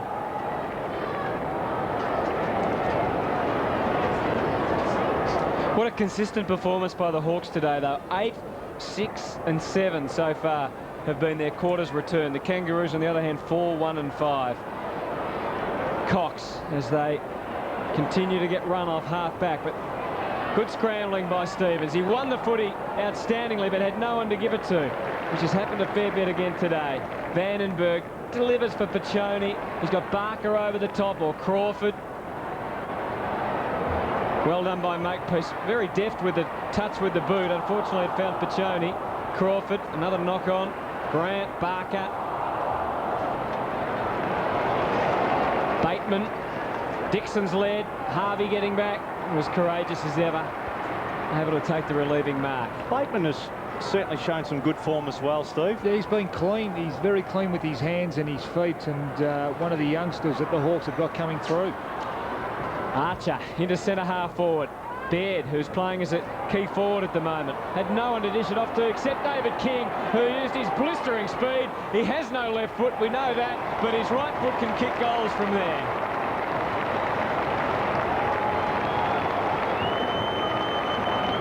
So the Kangaroos 11th, and they've kicked 6 goals in this quarter, and in the end they've almost matched the Hawks. Yeah, you wouldn't think so. They've got a couple, 2 or 3 late ones late in this quarter, but David King's a player that, given an opportunity up forward, can kick goals. And we see him streaming out of the middle here.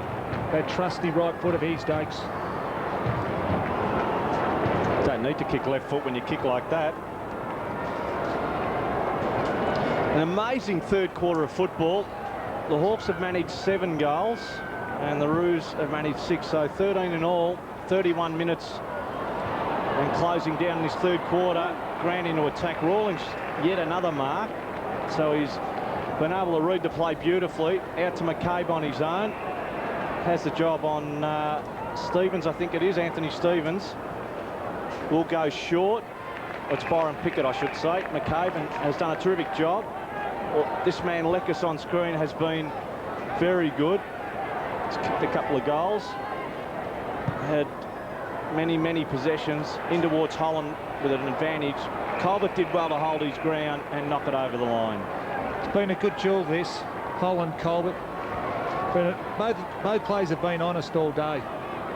Been less predictable, Hawthorn, the last 2 weeks, because they've had a fair share of goal kickers and they've shared the ball around. Porter missed it in the end. Simpson to make peace over the top. Stevens will run onto it. Chance for the Roos. 3/4 time looming as it. There goes the siren. And we have 1 quarter to go. 3 have ended, and it has Hawthorn on 21-9, 135. It's a 65-point lead. They lead the Roos 11-4, 70. Well, I think Peter Schwab will be delighted with the way the Hawks have gone about this game. Their consistency right throughout the 3 quarters has been outstanding. The hardness and their output and their share and their willingness to share for each other has been exceptional. And I think the Kangaroos going into this last quarter would just hope for a nice solid performance. Well, amazingly, Hawthorn have had 87 more possessions and they lead on the board by 65. Holland relishing the space, although he made a bit of a mess of it and almost gone. The umpire giving him some latitude. Piccioni Too easy. was snookered but somehow got away. Gives the chance for Vandenberg. Closing in, Richard Vandenberg. Goal number 16 for the Hawks. Yes, Richard Vandenberg, one of 13 players to kick goals today for Hawthorn. They continued in that term, kicked 7-1 to the Kangaroos. A little better, 6 goals too, but the margin is 65 points. And they really have lined up with 5 players kicking 2 goals, 1 kicking 3, and the rest singles for the Hawks. And there's young Nick Rees, and what a bonus he's been today. 22 possessions he's had so far, and he's been terrific, Steve. He has. Just his cleanness around the ball. He doesn't panic, and he's given him a lot of drive also off the half back line, and certainly his pressure and skill up forward has been outstanding. Good. And a lot of good hands from Rees. He's had 8 kicks and 14 handballs. But one of the other problems for the Hawks is, or for the Kangaroos, has just been the Hawthorn pressure, which has been fantastic. It has been terrific, and the ability of the Hawks to be able to get players at the drop of the ball, and there's a good example. 3 players gang tackling, not leaving it for their teammates. And again, it's about numbers. And in the end, they were able to, when the ball was in dispute, get numbers of the ball, win possession, then run off with numbers, be in support, give players with the ball or the ball carry a little bit of confidence. In the end, 21 goals in 3 quarters. No more said. Leckers continues to rack up the possessions, 26 for him, 24 for Crawford, and they're the player rankings. Christy, quickly. Anthony, thank you. Well, John Blakey's day is over. He has concussion and blurred vision, and he'll sit the rest of the game out on the bench. Hawthorn are down to just one player on the bench because Nathan Thompson hasn't gone back on with that knee injury, so they've just got one man to interchange. We'll get some further updates as the last quarter continues, which is now underway from the MCG. The Kangaroos trying to get some respectability back late in the day. Simpson, Grant. This marvellous Kangaroo midfield has really been overwhelmed today. And just a move that's been made, Glenn Archer's gone back into North Melbourne's back half, and he's picking up Barker. Shannon Grant came off the wing, which allowed Graham to sit back to the Hawks as a loose man. Now, in the end, they're not running the ball into the forward line, even if they win possession of the ball, and they're being picked off by the Hawthorn defenders. Shannon Grant, again Baird, who's playing almost as a defender in attack. They've really lacked options, though, and Rawlings has been terrific for them, for Hawthorn. Piccioni. He, along with Vandenberg, Vandenberg, have really come on this season. Much improved players. Yep. I think the signs were there last year, and certainly it's where the Hawks have got their improvement over the last couple of years. Harford jumping up. Wasn't the greatest of options. Very tough for the young man in Vandenberg there, and the Roos through Colbert using Stevens on the way out. Adrift on the wing, as often is the case. David King charging away, going looking for Baird again, and just completely worried out of it by Graham, who's been dominant off half-back. Dixon getting up the ground in his 100th game. Could have gone for Holland, goes longer for Chick. Cochrane, good spoil, and he's getting a chance back in defence. Dakes, all day the Hawks have had players free on the wing where they can go to. They've got go-to players when they run the ball out of the fence, and they're on the wing all on their own. Well, you have to ask yourself how they get out there. Is it the Roo players that are running forward of the ball, or sitting on the opposite side of the ground and just risking it and hoping it that players like Stevens and Archer and players in close are able to win it and get it out to them? They've certainly been caught out. They're in the middle of the ground now. Motlop, Shannon runs off, chips up, and Rocker will mark. No one home in the goal square. And a shot, Sav. He'll wind up, big Sav. Graham is running back there. It'll go over his head. It'll go over his head for a goal. That's a big kick.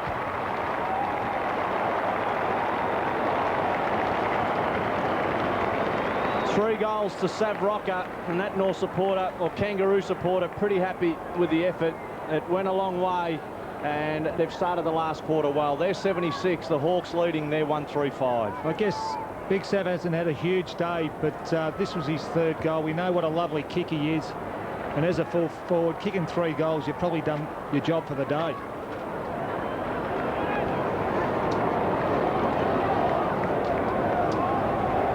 So Sav Rocker kicking the first goal of the last quarter. Digby Morale coming onto the ground. I think their morale is a bit low anyway. They do need a bit of it, a lot of it. Crawford, that was a lightning handball, and they're going forward again. Crowd of 33,000 at the MCG, and the Hawk portion of that crowd will be well satisfied. Kangaroo fans, though, would have a number of questions, but Lee Colbert's been one of their best out of defence. He's done a job on Nick Holland. Oh, Rocker! Have a shot, Sav. Great leap. Look at them sprint forward, the Kangaroos. They are streaming forward. And so, I don't think even Sav could kick a goal from there. Morel takes the mark.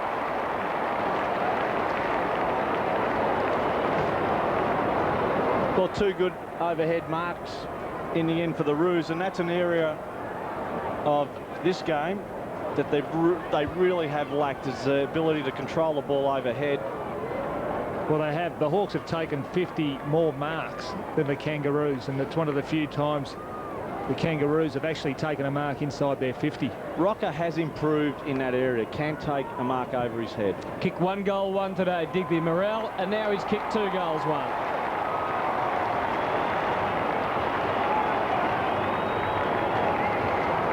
So they've had a more promising start to this last quarter. Sav Rocker off the ground after kicking that last goal. I guess it's one bonus. The Kangaroos have kicked the last 4 goals of this game, so certainly they keep on trying. They're trying to get themselves back involved in this game, and that's one positive that's come out.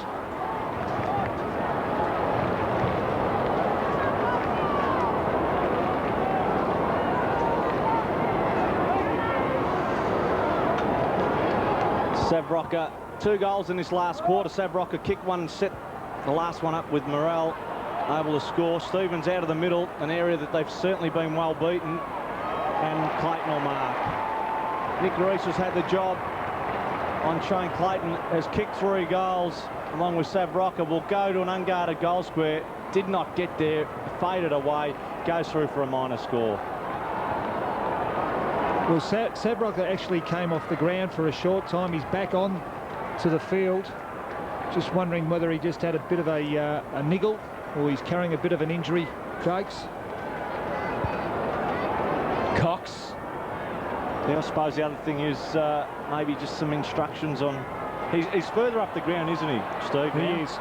Kangaroos have been good in this last quarter so far. They'd love to get another goal out of it. Back to Baird. Is that paid a mark to Stevens? No. Archer. Good protection. Was good protection. Cleared a path for Glenn Archer, who loads it up for a big talk. And that's a couple of behinds in a row for the Kangaroos when they dearly would have loved goals. And he had to go for the talk because the Hawks had 3 players virtually in the goal square all on their own. So the North Melbourne players, the Kangaroos were all up the ground. There was no other option but to go for the big talk. Well, the margin was getting towards 90 points at one stage, wasn't it? It's back at 51. So, as you mentioned, the Kangaroos have certainly added some respectability to their day. So out wide, Angelo Leckus, best on ground. Nick Reese, back to Leckus. Across the ground, into the middle. On his own, Simon Cox, another very good player. Running talk. Hardest kick in football. Over the top, McCartney went the wrong way. Unlucky bounce of Chick Pachoni's back there. Slapped it up to Hay in the attacking zone. Jigs through his Barlow. Back towards the square. McCartney underneath it. Oh, great courage. It's a free. No, advantage. The Roos have it with Makepeace into the middle to Rocker. Oh, hands off and misses his mark, Harvey. Goes back, getting a bit of the ball now, the Roos as a team. Clayton has it now, half forward. Into the middle. Players everywhere for the Roos now as Pickett winds up, will go in long, and that's a shocking kick. Morrell underneath it, it'll bounce. The City's Rawlings tries to slap it down. Leckus in support. They should run it out again. Reese over the top, and Johnny Barker marks. They're doing it easily at the moment, the Hawks. Certainly a lot of their thinking able to get them out of trouble, and Harford to send the Hawks up. So Daniel Harford, very wide, close to the line. Daniel Motlop sees it over. Harford's had 18 possessions. Rawlings 22, Cox 23. As we look at the total kicks, and really the Hawks have dominated. They've had 185 to 136, so it's a significant difference. Holland and Burton. Big Spider giving Colbert, and this has been the other positive for the Kangaroos. Lee Colbert showing some signs of confidence. Rocker, not sure why he just didn't have a shot. Clayton wants to kick his 4th goal for the Kangaroos, and he's missed. Margin now 50 points.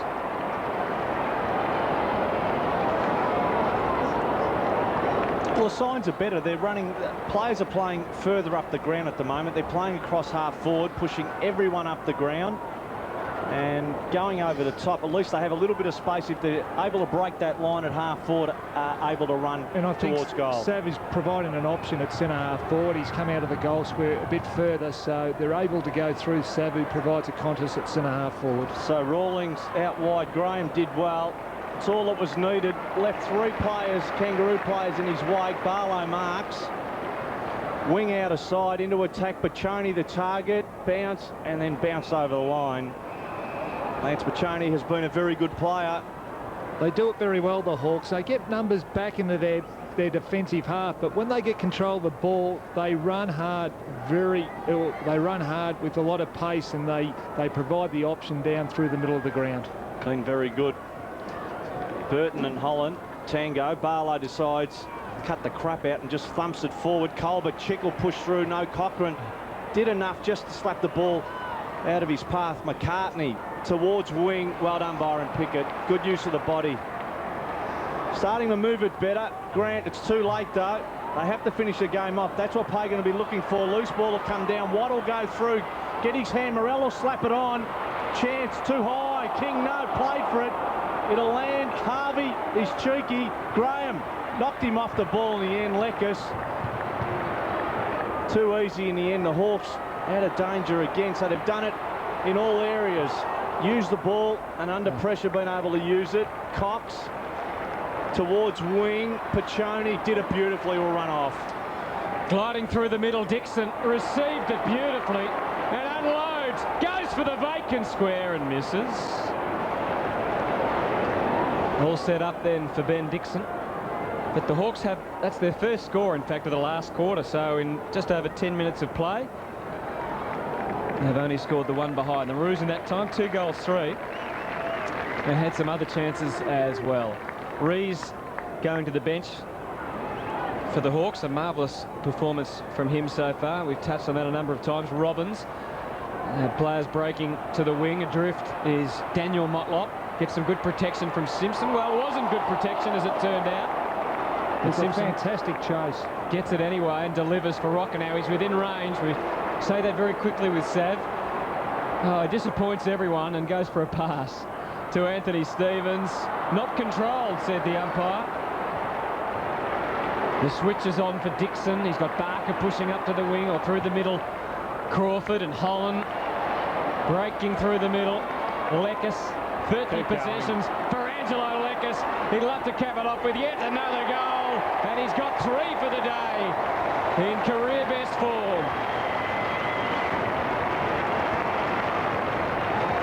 22 goals, 10 for Hawthorn, 13-7 for the Kangaroos. Well, Angelo Leckis, probably 2 or 3 years ago, he was at the crossroads at his career, and certainly last year and once again this year, he really has stepped up and become a very, very good player. The job of 2 players, goal kicker and ball magnet, very good. Biggest bonus in football, player doing the job of 2 players. Angelo Leckis has knocked up getting the ball, has been a super player in midfield, and then has topped it off with 3 goals. He's kicked 7 goals for the year now, which is certainly very handy. Dixon went to smother the ball. Watt into attack. Rocker straight through the hands. Clayton in danger. It's coming back. I think that's a good decision, that. Yeah, the 2 good signs, Sosso, the last 2 weeks, Hawthorn's willingness to finish games off. Finish games off, and I just think their hardness and their competitive instinct has really come out over the last couple of weeks, and that they really are running hard once again.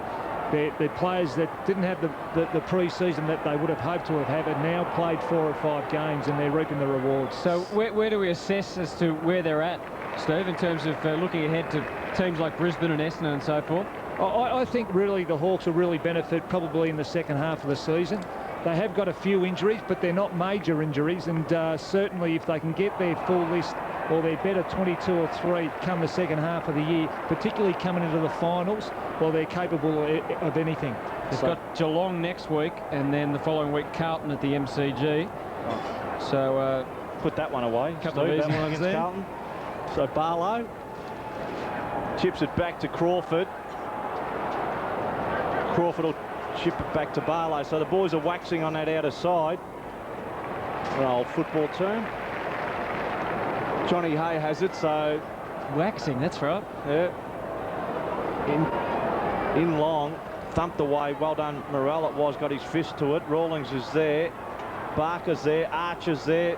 They're all there.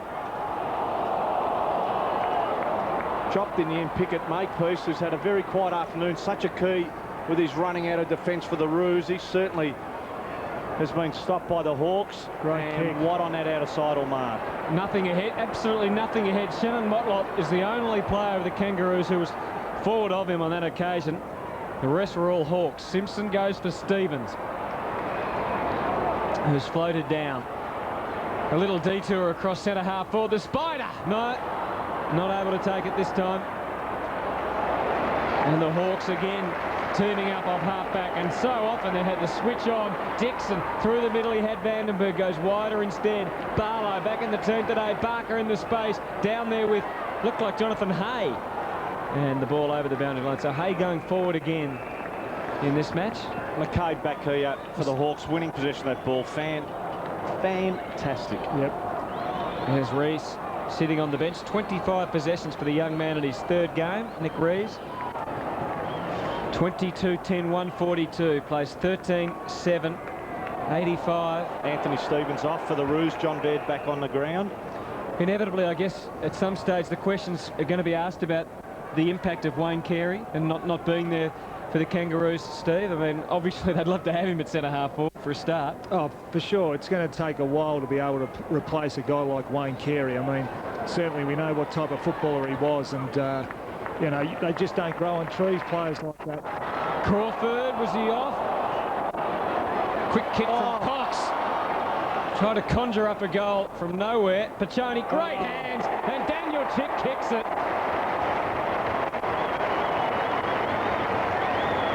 And don't they love it? Why wasn't that ball rushed through for a minor score? What about the quick hands of Daniel Chick? Fantastic. Good execution all round from the Hawks. Sauce today. Their willingness just to share and create opportunities for each other. It was actually Lance Pachoni who gave the quick hands there. Fantastic.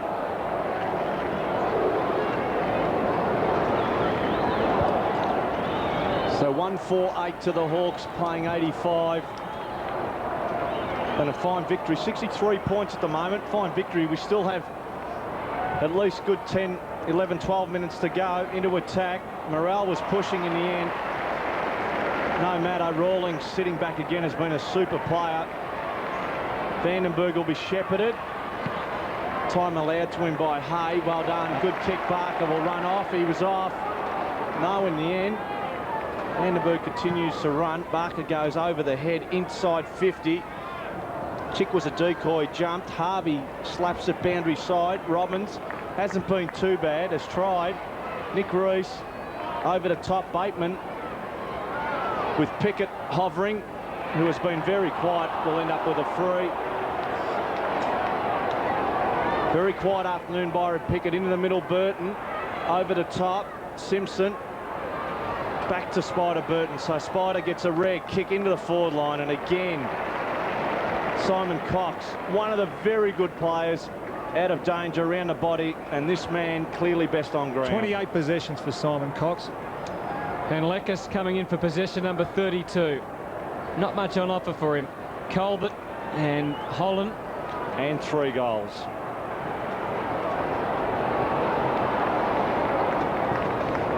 Big pack at half forward. Shannon Watt. Grant. Another Hawk injury. We'll get an update on that in a moment. The ball goes towards Cox. Nothing really doing for him on the switch of play. So often they've been able to do that off half back today. Dixon and Barlow. Let's get to Christy Malthouse. Thanks, Anthony. Well, Chance Bateman has just sat down on the Hawks bench, and he is pointing to his right knee in a bit of pain there, so they're just assessing that. And Jonathan Hay, who was actually struggling a little bit when he came off, just had to go back on for him, so watch him as well. Barker, another strong positive lead. Barker was so good in this game early. Maybe drifted slightly out of the game, although looking at his stats, you wouldn't know that. He's had 12 marks for the day. What a performance. Yeah, I think that really is the positive. Johnny Barker last year was one of their real key targets and providing the option, and over the last 2 weeks he's regained that ability to be able to mark the ball, and obviously that's a positive for the Hawks. 113 marks to 45 on the day, and John Barker's contribution.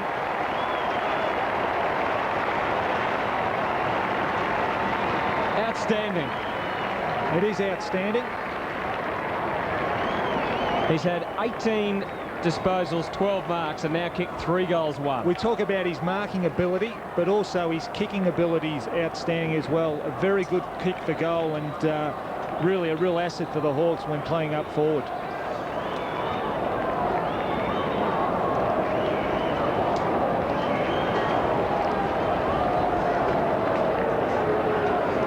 Johnny Barker 3 goals. Dixon with 2, so between them 5 goals as part of this total of 24. Problem the Roos have, Sauce, is these are the players really that have to work their way out of it now. There's not a lot of players coming back into this team, or a lot for Dennis Pagan to try and introduce. Pickett off wing, loads up and goes in long. Rocker couldn't mark it, knocked it down with his knee or thigh. Leckus again. Campbell smothered in the end by Brent Harvey. Cox out wide. Vandenberg towards a boundary. Don't know what he was trying to do there. Didn't go to the boundary. Daniel Motlop hands off to Harvey, was back to goal. Advantage given to Shannon Grant. Normally a good user, just bombs it in the air. Look at this. 2 against 3 against 1. Knocked away. Reese can go out wide. There are 2 Hawks out here.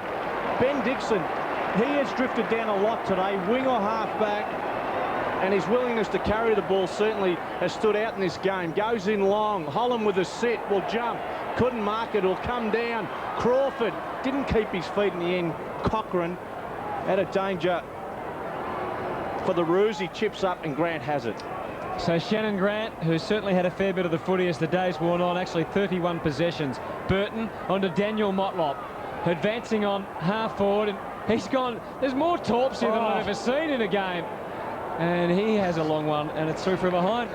It's like a throwback to the 70s, the number of torps we've seen, particularly since, well, midway through the 3rd quarter. And their execution's been pretty good as well. Well, more power to them for it. It's great for the viewers, isn't it?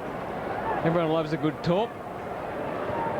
Rawlings delivering very wide and close to the boundary line. And here's Vandenberg, and he has got lots of space to work in. So off half back, just over wing. Crawford using the body. It's good for the Hawks because the ball ran another 15 metres.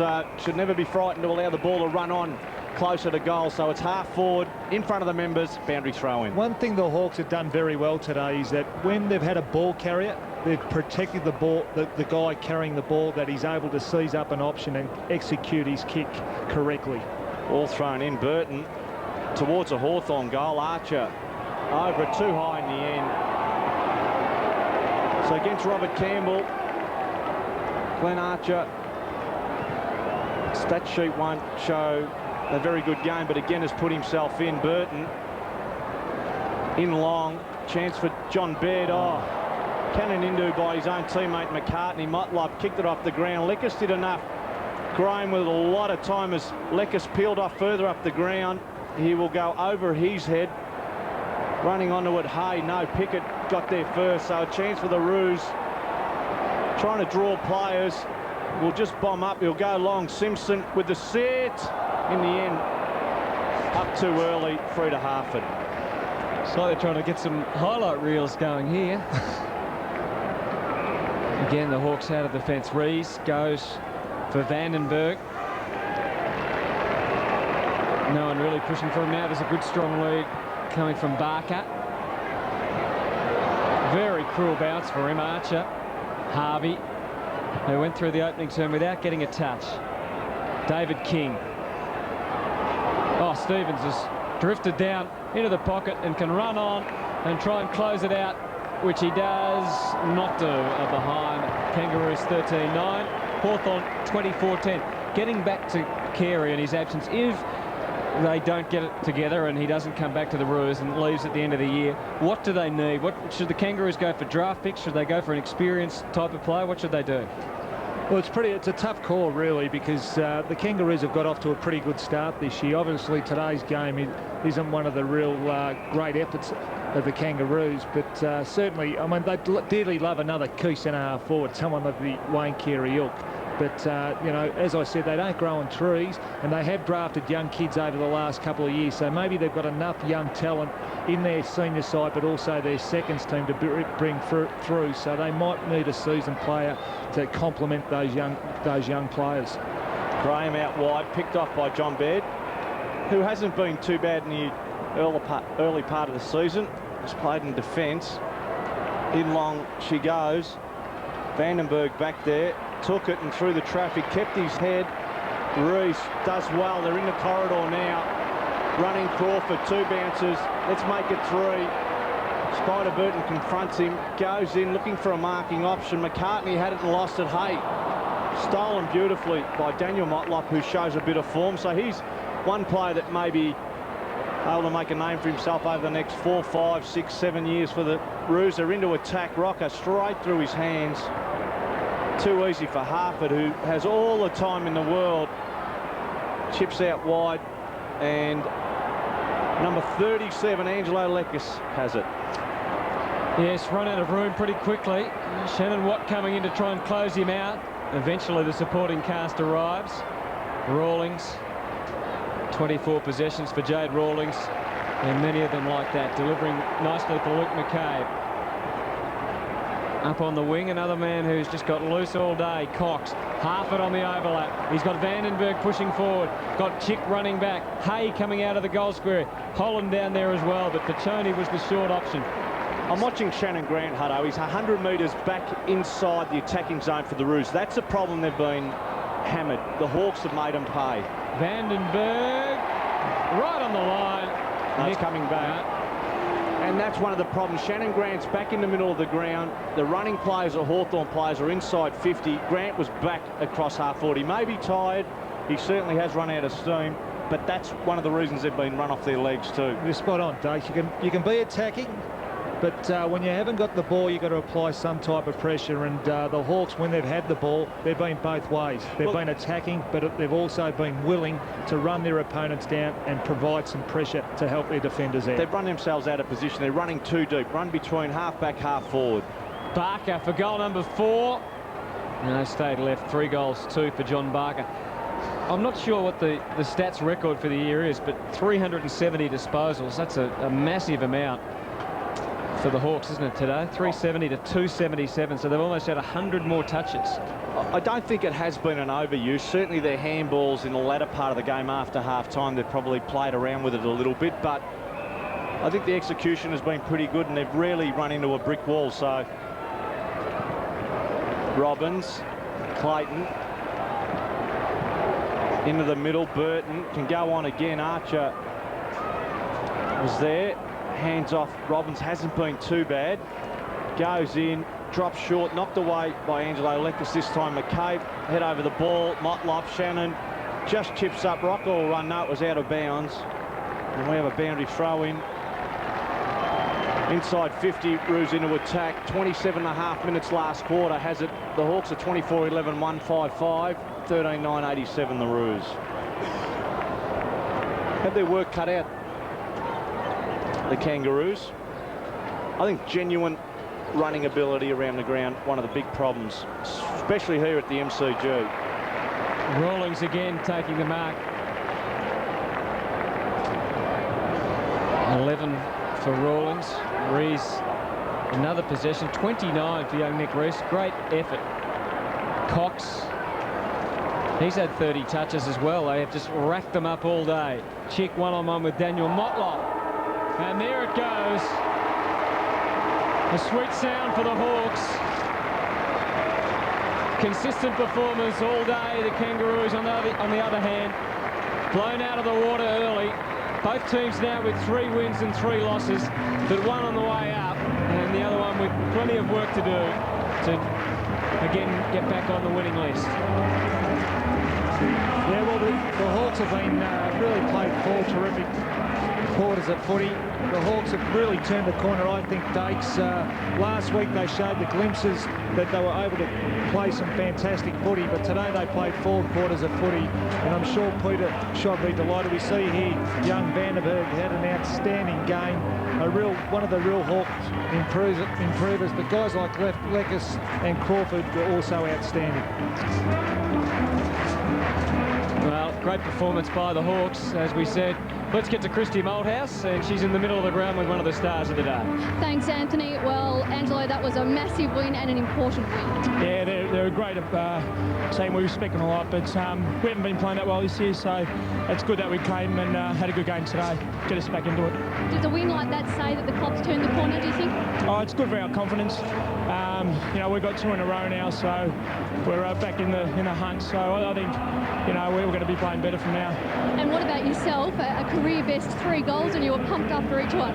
Yeah, I was pretty happy. You know, you don't get a good look sometimes, and sometimes you do. It was just we had a lot of goal kickers today, so it was good spread. All right, thanks, Angelo. Anthony. They certainly did have a lot of goal kickers. He kicked 3, Barker kicked 3, Vandenberg kicked 3. They were all lining up. It was a great performance by Hawthorn, and Dennis Pagan, obviously with a lot to think about during the week. The Kangaroos managing just 13 goals for the day. Their major goal kickers were Sav Rocker and Shane Clayton. And Ben Dixon being lifted off the ground in game number 100. Unfortunately, the other milestone player today, John Blakey, had a miserable day. He got cleaned up and probably won't remember too much of his big day. But Ben Dixon, he was pretty solid, as most of the Hawks were this afternoon. Dixon kicking 2 goals and having 21 possessions. The Hawks winning here at the MCG 24-11 to 13-9.